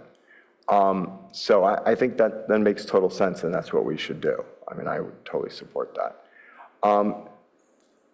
I think the question of larger demand should pay for upgrades beyond an assumed 19.5. It's a really hard question given the information we have. I mean, I think I might be able to support that, but I mean, I have to think it through and understand more information. Do we need, we don't want to slow down the pace of electrification. I mean, you could basically, the early adopters, you could say we're going to do it, and then as we get more information, we're going to see, what's extreme, what's not extreme. I mean, obviously in certain extreme cases, you'd be like, yes, we're not going to pay for that. I don't know where that is. I mean, how many people go above, I'd like to know, data I'd like to know, how many people go above 19.5 or what is the average, what's one standard deviation above that, what's 2 standard deviations above that? And I might be like, okay, I'm not good with 3, but I'm good with 2. I mean, that kind of stuff. I just don't know. And I think when we get more AMI data of what people are using, I think it'd be more helpful. I just don't think I have enough information. But as a concept, it makes sense to me. You tell me there's one person in Palo Alto. And I guess the other question is this a real issue? I mean, are there 10 people in Palo Alto who are, going to use more than their fair share, so to speak? And do we really care? Is it, or, what is the actual impact in the real world? So with the development and the permitting process that we have right now, we commonly see large demands come in, customers that are seeking multiple EV charging ports that quickly add up, or large solar systems. When you say multiple, more than 2? More than 2, yes, yes. Where they're going to charge more than 2 cars at a time. That's kind of the assumption we have to make, is that if they're installing that capacity and they're installing those equipment per their single line on their panel drawings, we kind of have to make that assumption, right? They're doing it without the plug sharing, right? They're doing it out, and that's where we start that conversation about, this is going to cause some additional upgrades. And so we're trying to look at, like, where is that line for grid mod? What do we want to support? Or what does the council want to support within the community? So, I mean, I think that's a really good example, because my initial thought is, yeah, no one really needs more than 2, but then I say to myself, well, what is if you have 3 kids? Do we really want to tell people that, no, you can only have 2 electric cars? I mean, I think the plug sharing is a good thing, that if we want people to electrify and pay for it, if you have a family that has 4 cars, because they have 2 teenagers or whatever, maybe we do want them to electrify. I'm not saying. But isn't that the number that determines how many houses can connect to a transformer? It's like a key number, isn't it? It's a key number in the design and the cost of grid mod. And so there's a balance point here, right? I'm just saying, I don't think I have enough information. Yes. And it's complicated, because I don't want the family who's to say, okay, you can only half electrify. You have to buy 2 gas cars because it's too difficult if you can't charge. But I really want them to say, just do the plug switching. Well, the other information that you're missing is, or that I'm missing at least, is what does it cost when you tip over whatever the threshold is? Does this mean that one unlucky household's now on the hook for, I guess, transformer for the cul-de-sac, and lucky are those who then follow suit? But I guess the house that puts it over, I don't have a clue. What might it cost when this bullet point number 2 says pay for upgrades? Is that a 10,000, 100,000? What does that cost? It depends on the situation, unique, but you're in the realm of the 10 to 15 to 20,000 range there. So it can be significant, right? And then the next door neighbor who comes later, he just gets lucky. So what we would try and do, right, to be fair, we would try and look at proportionality of that. What is the customer's cost of upgrading and what is the capacity that we actually installed. And so trying to look at those facilities and saying there's some portion of that facility that may be shared. So if we installed a 50 kVA transformer, that was our standard, and that customer really only needed 30 kVA of it, there's another 20 kVA that could be used for the neighbors. So we would like to look at, from fairness, look at the proportionality of that capacity and see like, how is there a way that we can allocate those costs, right? Well, earlier we spoke about demand charge or capacity charge, and it would seem to me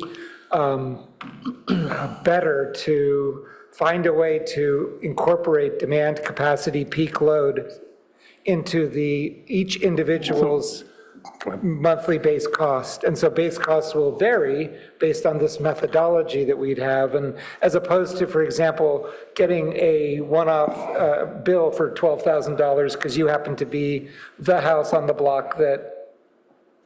Yeah, I think what we need is a structured discussion at a separate time. I mean, there's lots of issues here. I mean, there's like also, what about houses that have multiple ADUs on a single meter? What about the capacity charge? One good thing about it is then you get the money up front when you're installing a transformer. If it's demand charge, you don't get the money. You don't know how to plan the transformer. So I think it needs to be, a more structured discussion. Someone could easily put in, multiple, chargers, but not use them. And so, they're not getting charged, but then somebody buys a house and they use them and they haven't paid. Suddenly the demand's up, but we haven't planned a transformer for it because of that. So I'd love to have a more structured discussion, ideally with some data from AMI and, not so existing data, but also extrapolated to say, how do we think this is going to change, in the future? Because I think, A, we need to separately agendize it, and B, I don't think I'm really prepared. I don't think I have enough information to say anything intelligent, not that it usually stops me, but. Anyone else? Yeah, I agree. Yeah, I think the basic idea of setting a line in the sand, below X, and I don't know if 19.5 kilowatts is the right number, but below some number, things are going to go smoothly and easily, and above that number, then you may have to pay or do something, because I think it's interactive, right? This is a communication with contractors, and I think it's valuable if the contractors know that, below a certain threshold, it's easy and simple and fast, and above a certain threshold, it's a different category. I think that will influence them to influence their customers that, well, maybe, sure, you can have 3 chargers, but maybe you could try this approach, put them together, and I can get the system installed faster. I think the other thing that jumps out is it's really important soon that we understand load growth better and get our arms around minimizing it. And in the report, it talks about sort of technical approaches to doing that. I think in your presentation, you discussed it much more broadly in using other approaches. But I think I could see we've talked about rate-based approach. You can control the size of the pipe through the meter, through the panel, or there are sales and marketing approaches to influence people. So I think understanding what the load growth will be based on the meter data that we now have. Residential or total? Well, I guess it has to be total, but Right. but it sounds like we're saying that, at least I inferred that the residential growth demand is more dynamic, and also with the exception maybe of data centers, but that's the issue, especially since we're trying to incent people, right, to electrify. Right, so I don't know why we'd want to minimize load growth. Well, we'd like to, within the framework of accomplishing our sustainability objectives, would like to minimize it. Now, and we'd like to minimize demand growth, right? And we like to minimize load growth, right? You like better building envelopes so that somebody can have a comfortable home with a smaller heat pump and a smaller electricity bill. It's a longer debate, but my view is we want demand to grow. We want people to electrify. We want them to use more. We want the revenue to grow. We do not want to minimize load growth, but maybe save that for another day. Okay. Rachel, you were next. Yeah, go ahead. Then no stuff. So I support bullet A as well. I also think number 2 totally makes sense at some level, which I'm not sure what that level is, but it's another one of those places where I'd like to not only look at our AMI data, but also benchmark against other places where people are electrifying. Florida, I understand, has no gas, right? So, I mean, don't they have no gas in those houses? There have to be places, I would think, where people have electrified, where we can get some data on what's a realistic peak. And I think we might need to, we're going to have to make a plan, but it sounds like as we're building as we go, maybe we could change that number. I know residents will never, they won't be happy with that number changing around, but I feel like we might not know it until we know how that, how peak changes with new technologies. New technologies aren't all defined yet. So I support both those bullets. I also think load growth is okay, but we want efficiency. So, right, we might have new data centers, but we want people to be more efficient with their energy. But if we do have load, I mean, I think we want peak to be low, but if there's a lot of load going through because people are, spreading it out, it's just going to make our rates lower. So, anyway, I support this. I would like to see data from benchmarking as well as AMI. Good stuff.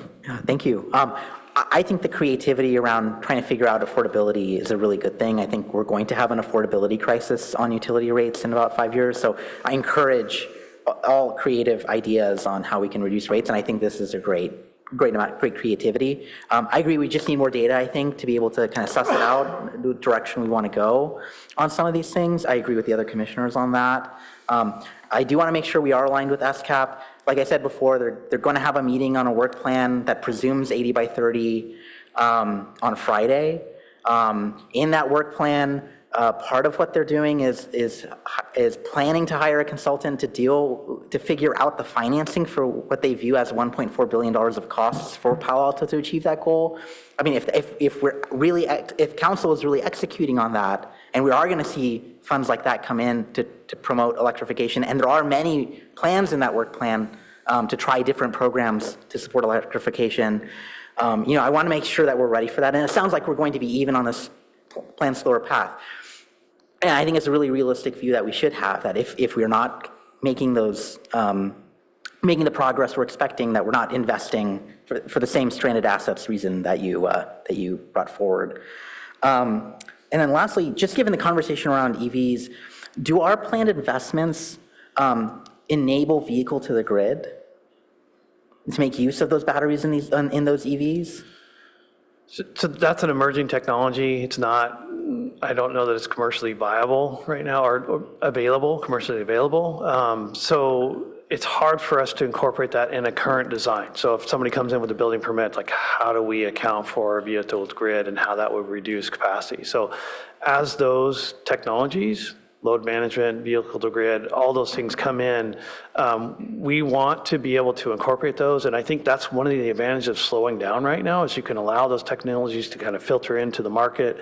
But I would imagine too, right, vehicle to grid would heavily depend on a rate structure that incentivizes it, right? If there's no incentive to push back or reduce your demand, what's your response, right? That's again, a broader question for another evening, but those are things that have to be discussed, right? But I think that's a really very important point that you've just made. Like, I think Palo Alto wants to be a leader on SCAP because we want to be first adopters and we want to help grow a marketplace for these technologies. But that is not going to happen unless we have rate structures that incentivize that, right? So I just want to put that on the public record, that SCAP can do a lot of pushing technology, but like the market pull has to be there if we're going to have, if we're going to play the role of Palo Alto as this place where technologies get, first of a kind technologies get implemented. All right, are we, I have one more question about. okay, quickly. Okay, the second transmission line that's going to come in, how does that complicate grid mod? Like, where does it, what substation does it come into? And does it change these costs? And does it change the equipment we need at whatever substation it's coming into? So the current plan that's being funded by, or approved through CASO, funded by PG&E, and, rate of return comes through the transmission access charge, is that the second Ames line would come into the existing Palo Alto switching center. So it effectively doesn't change anything as far as the connection or use for Colorado. So the numbers that have been presented here, the projects that are presented here don't change based on the current approved transmission line that would provide that second source and source of reliability to the existing Palo Alto switching center.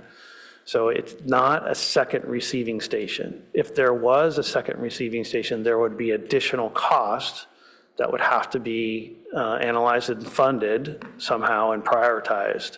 But that's not what's on the table right now, and that's not what's included in this current proposed CIP.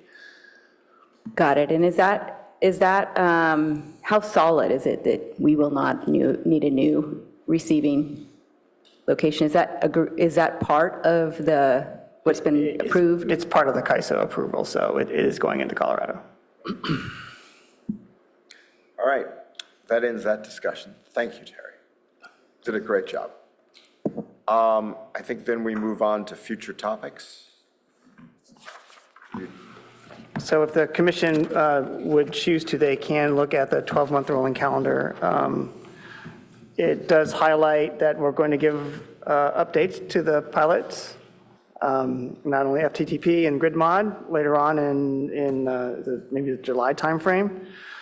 It does highlight the items going to city council. I would note that the one thing we will add on here in the April timeframe is the election of the chair and vice chair. So we'll add that to this calendar as well. It's typically the first meeting in April.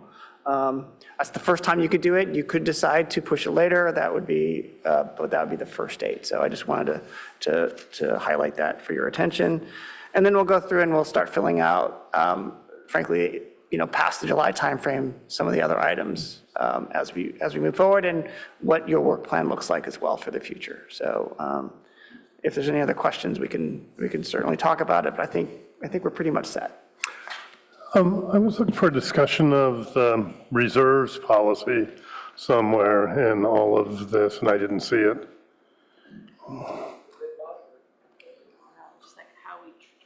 No, How we think about debt financing versus reserves, and how we think about reserves across all these different buckets. Why we have the reserves we have, how the levels are set. I'm going to call up Kylie Nose, assistant city manager, because the city auditor is doing has done an assessment that would be going to council. So maybe Sure. Ms. Nose, you can talk about that. Good evening, everybody. Kylie Nose, Assistant City Manager. So based on the Finance Committee, UAC, and then ultimately council's referral to staff to study reserves, the use of reserves and level of reserves in the utilities, we actually put it on the city auditor's work plan to do an assessment of that. So that assessment is underway, and it'll move through that process with staff. So we are in, it was kicked off last winter, fall, one of those. And I believe staff are working through an initial review of the report with the city auditor, but typically these will take a few months to actually move through the processes. So as that gets ready, we'll firm that date up.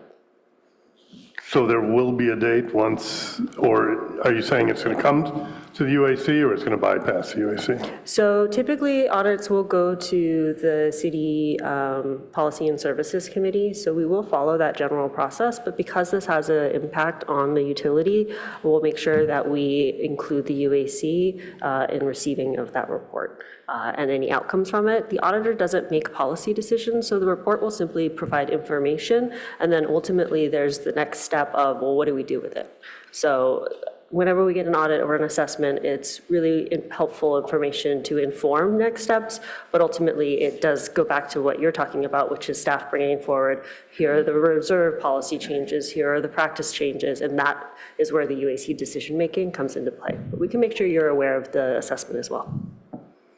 I guess I'm a little confused. We absolutely have to have that before budgeting. So I'm not sure that we will have it in time for budgeting, but we are trying to at least have a high-level understanding of, are we over the mark, are we under the mark, are we at the mark kind of thing, to help inform our rate setting. Because ultimately that is what this will impact, right? Are the reserves something that we could liquidate to manage rates? Are the reserves too low and we need to increase the rates to replenish them? So just given the complexity of it, it's looking at all of the enterprise funds. We're not sure we'll have the full thing vetted and done all the way through before we hit rate setting for 2027. But we'll want to use it as an information point to help guide those setting discussions. So will the discussion before the UAC, I understand that the auditor will take a look at them and presumably say, oh, the needle's on near empty, or the needle's near full, or the needle's below empty. But will the audit address the question of how many reserves, the policy question of how many reserves we should have, how we should think about it? Will address that? Yes. And so they will make specific, this auditor has been tasked with making specific recommendations on a number and types of reserves we should have? They will be reviewing the number of types of reserves in the context of best practices for utilities. They will make recommendations or benchmarking identifications, but just because they make those recommendations or findings, it is ultimately incumbent on staff to then move through the policymaking process on what the council wants to improve. No, understood, but I just, again, I think you clarified and said they will be making recommendations on that. It will not simply be the process counting up the money that's in all the reserves. It will be a question of what should the policy be. Those will be addressed in recommendations by the auditor. Correct. And then, as you said, staff, I think, has the potential of accepting or not accepting those. Will you be coming to us with your recommendations on which ones should be accepted and not accepted? No, that wouldn't be typically part of the process, but we would bring, or we can bring that audit assessment. It is an assessment, it's not an audit this time. So let me use, words matter, agreed. So we can bring the assessment to the UAC. What I just don't know is if the timing of the UAC and Policy and Services Committee would be a linear one or one that's going in parallel to, I almost said Mayor, to Councilmember Lowing's point. Staff does have a desire to bring this to a council body as soon as possible, given the potential impacts on the 2027 rate setting. So we'll try and navigate that as best as possible amongst the parties. And you said it's not actually an audit, it's an assessment. It's an assessment, yeah. Okay. I had two things for the calendar recommendations. One was, I don't think I saw time of use rates coming back. I did see fiber coming back in July. So time of use rates, an update on the pilot. And then also, just to not drop this ball, and actually to learn what happened as a follow-up, when we went through the reliability and resiliency strategic plan, cost effectiveness, cost benefit analysis, we had recommended that we update it annually for electricity prices. And so I don't know if council agreed with that. It was an amendment to the 2-year recommendation that was originally drafted. But if it was approved, I don't know if you could tell us, Alan, if it was approved to do a 1-year update, and if so, can we calendar that? It has not gone to council. I'm going to Oh, he just left. It has not gone to council yet, but once we have that determination, if it is on the annual basis, we'll add it to the calendar. And I'll provide that feedback on the action taken by council. I had one quick question. You said that the pilot stuff would come to us in 8 to 9 months, but yet you have it going to council. Yeah, in July and then to council in August. So I just think you guys need to get aligned on that. Duly noted. All right. All right, with that, are there any? I had Oh, sorry, I missed you. Yeah. Wasn't intentional. We have, I guess, next month, gas rates and financial forecast. April, it's in April, you're right. Would that include a strategy for the gas utility? I think that's really critical to get to a long-term strategy for the gas utility, since it makes a lot of money and we're talking about shutting it down. So we have a gas transition study. I just wanted to just state that we don't have plans to shut down the gas utility, but we do have studies underway. We'll be providing some updates to that. Let me make sure that is purposely put on here. Actually, it's on May 6th is the status update on the gas transition study. Oh, I see. I didn't We'll be notice doing that that. one. Okay, great. The gas rates and financial forecast is really our annual rate setting process. Okay. Yeah, the second one, the May status update is more like what I was talking about.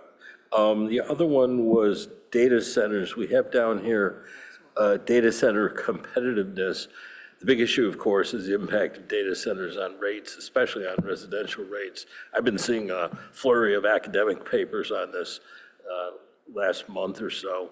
Are we going to be addressing that aspect in the presentation next month? So we'll be bringing back the competitive nature of it. Let me circle back to that on whether it's going to get the details of what those potential cost impacts are. I believe so, but I just want to double check on that. But it's noted that that's the interest and was one of the action points that has been discussed. Okay. What do we mean when we say competitive aspects of data centers specifically? Well, the commission did go through, and does it make sense? I don't want to go through all your action items, but does it make sense in terms of the growth? Does it impact on the rates? What type of infrastructure will we need to do? What would those needs look like? Where would they potentially grow? So there's the whole gamut of those impacts. How we supply them power. As Mr. Crowley mentioned, the payment of additional capacity, for substations. We've had agreements with businesses before. What will that look like? So those factors are a part of it. I don't want to get ahead of that presentation because I know staff we're refining it as we speak. But I would love for that presentation to include specific information or data coming back from our commercial customers, a sense of, who are the top 20, the top 50 customers who have plans, that have communicated plans or are likely to have plans to install data centers, of what kind. To the degree we can share that information. I mean, there was months ago a 200 megawatt pop in our load forecast, not even forecast for 2026. A 200 megawatt, I believe, that stays curiously flat for 5 or 6 years, comes out almost out of nowhere, that red little zone in the chart. And I hope we can really go into some detail to explain that and answer the larger question: what kind of company would put what kind of data center in Palo Alto? So we won't be able to share specifics about customer load. And what kind of companies, doesn't have to be too specific. So what we can show is what capacity, and as we were talking about the growth and ability to serve those types of data centers. As I've said in the past, there are different definitions of data centers that we would have to go through and kind of define that as, and provide that information to you on the size and types. because those are vastly different, not only in the Bay Area, but inside Palo Alto, and then obviously throughout the country. There are much larger data centers outside this country, outside the state of California, in other parts of the country. I just hope that when we say data center competitiveness, one thing that will answer is, where did that 200 megawatts come from? Why is that 200 megawatts staying flat for the next 5 years? What's behind that red component in our load projections called data centers? I'm sure you don't want to get into any more discussion, but. I appreciate that feedback and input, and then I can bring that back to staff. Thanks. All right, now we can go. Any commissioner comments or reports, meetings? Yeah, I have a comment out, a report out on behalf of Commissioner Metz, Commissioner Tucker, and myself. We had a meeting on resilience, a very productive session with staff. It was with the director and Ken Duker from OES. Encouraged in that meeting to hear how the upcoming grid mod efforts are directly going to improve our emergency readiness, which we saw today in Terry's presentation. We essentially agreed on 2 tracks moving forward. First, staff is looking at creating some documentation for residents regarding utility preparedness, and also ensuring that we have the electricity resilience integrated in future major capital projects in the city, like our Cubberley project and the new fire station. We also flagged some strategic gaps. We flagged the need for broader public dialogue about long-term outage scenarios, which we've seen from places like San Francisco and Saratoga recently, specifically in the 1 to 2 week range, and being able to better align resident expectations with department capabilities. After the meeting, we followed up on getting our utilities director added to the Emergency Services Council. So we hope that's something we can see progress on as well. And we appreciate staff's partnership on this, and we'll keep everyone posted. So I did want to provide some clarifications. Unfortunately, Commissioner Tucker, I wasn't able to adequately get a chance to respond. So as we do these briefings, these are intentional in terms of providing information to the commissioners that they have, information requests or staff, or what we have been or what we currently are doing. I don't want to misconstrue that as that these are ad hoc or another type of quasi decision group making, because that is not actually the way that those briefings were intended. They're really for informational, to help each of the commissioners understand for the active discussion for this body. So I appreciate those comments, and there's activities that we are pursuing and currently pursuing, and I think we were trying to convey that, as current items that we're doing, but there weren't. I just want to be clear that the most important factor of this commission is working as a body. And so these briefings that I provide or our staff provides, or we get input from other departments, is really to help have that conversation here. So I just wanted to make sure that we had that for the record. Is yes, we had those discussions where there's a lot of ideas that went through, but in terms of that direction, those are inputs to us. We take direction, and as you make recommendations to city council, then council gives direction to staff. So I appreciate those comments. I don't think there's any misunderstanding on that one, but could you mention my name about Tucker didn't respond or something? I didn't. Oh, I'm sorry. All right. Oh, okay. I met Gupta. Apologize. All right. No worries. Thank you. Hang on, just one more thing. One more thing, all right? So I attended the SCAP workshop a couple Saturdays ago, half-day session. It was very interesting. I want to say 30 people maybe attended, and primary discussion was around incentives for residential electrification. So depending on the type of residence it was, what kind of strategies can SCAP pursue?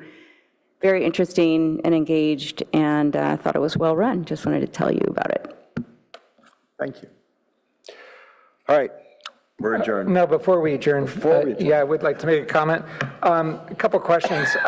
So, sorry, guys, but earlier we talked about auto transcript and minutes. I have a question about the package, just so we could please set expectations. With the minutes, it was, would there be a way to get minutes out in the first week as opposed to the fourth? But like the last couple of meetings, today we got the presentations too late to look at. And if that's the expectation going forward, then just say so. But it does change my ability to prepare for the meeting. So that's one question. When should we expect presentations to come? So we do like to incorporate those with the packet whenever possible. Some of the changes in the fiber one that came in a little bit later, we were making changes and adjustments. So that does happen occasionally, but to the maximum extent that we can, we like to include those as part of the packet.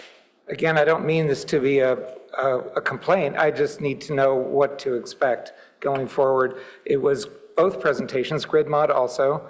And last month, I believe, was the same thing. Like we got the presentations same day or same afternoon even. There was no time to read them in advance. It's okay with me. I just need to know what to expect. You should expect seeing the presentations prior to the meetings, and if we can put them earlier, we will do so. Okay. Public letters. Public letters are not in the e-packet, or am I wrong?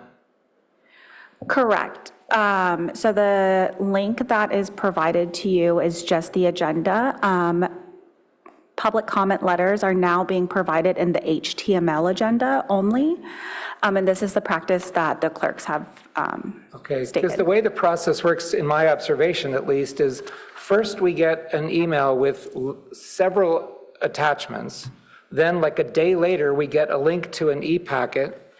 And then a day or three later, we get more attachments. And it would be much better from my point of view if we just had everything in the link, the e-packet link. And if that changes, from day to day as we get closer to the meeting, then so be it. But it is a bit helter-skelter to get 3 messages in 3 days about the package. And last, I want to point out that the biggest component of the package we got didn't get a word of discussion tonight. It's the quarterly report. If you're going to go to the trouble of producing a quarterly report every quarter, I will make the comment again this quarter that the document is not what it says it is. It is not, for example, a financial report at all. It is not a summary. There is no summary of all the utilities. It just gets right into electric, gas, water. Never do we see, for example, what is the summary revenue? What is the summary CapEx year to date, et cetera? And, I'm not here to say, please make the quarterly report better. That's not my message. What I would say, again, is if we're going to go to the trouble, if your staff is going to go to what I imagine is a very big effort, it should be better, or else it should be end of life. All right, with that, we're adjourned.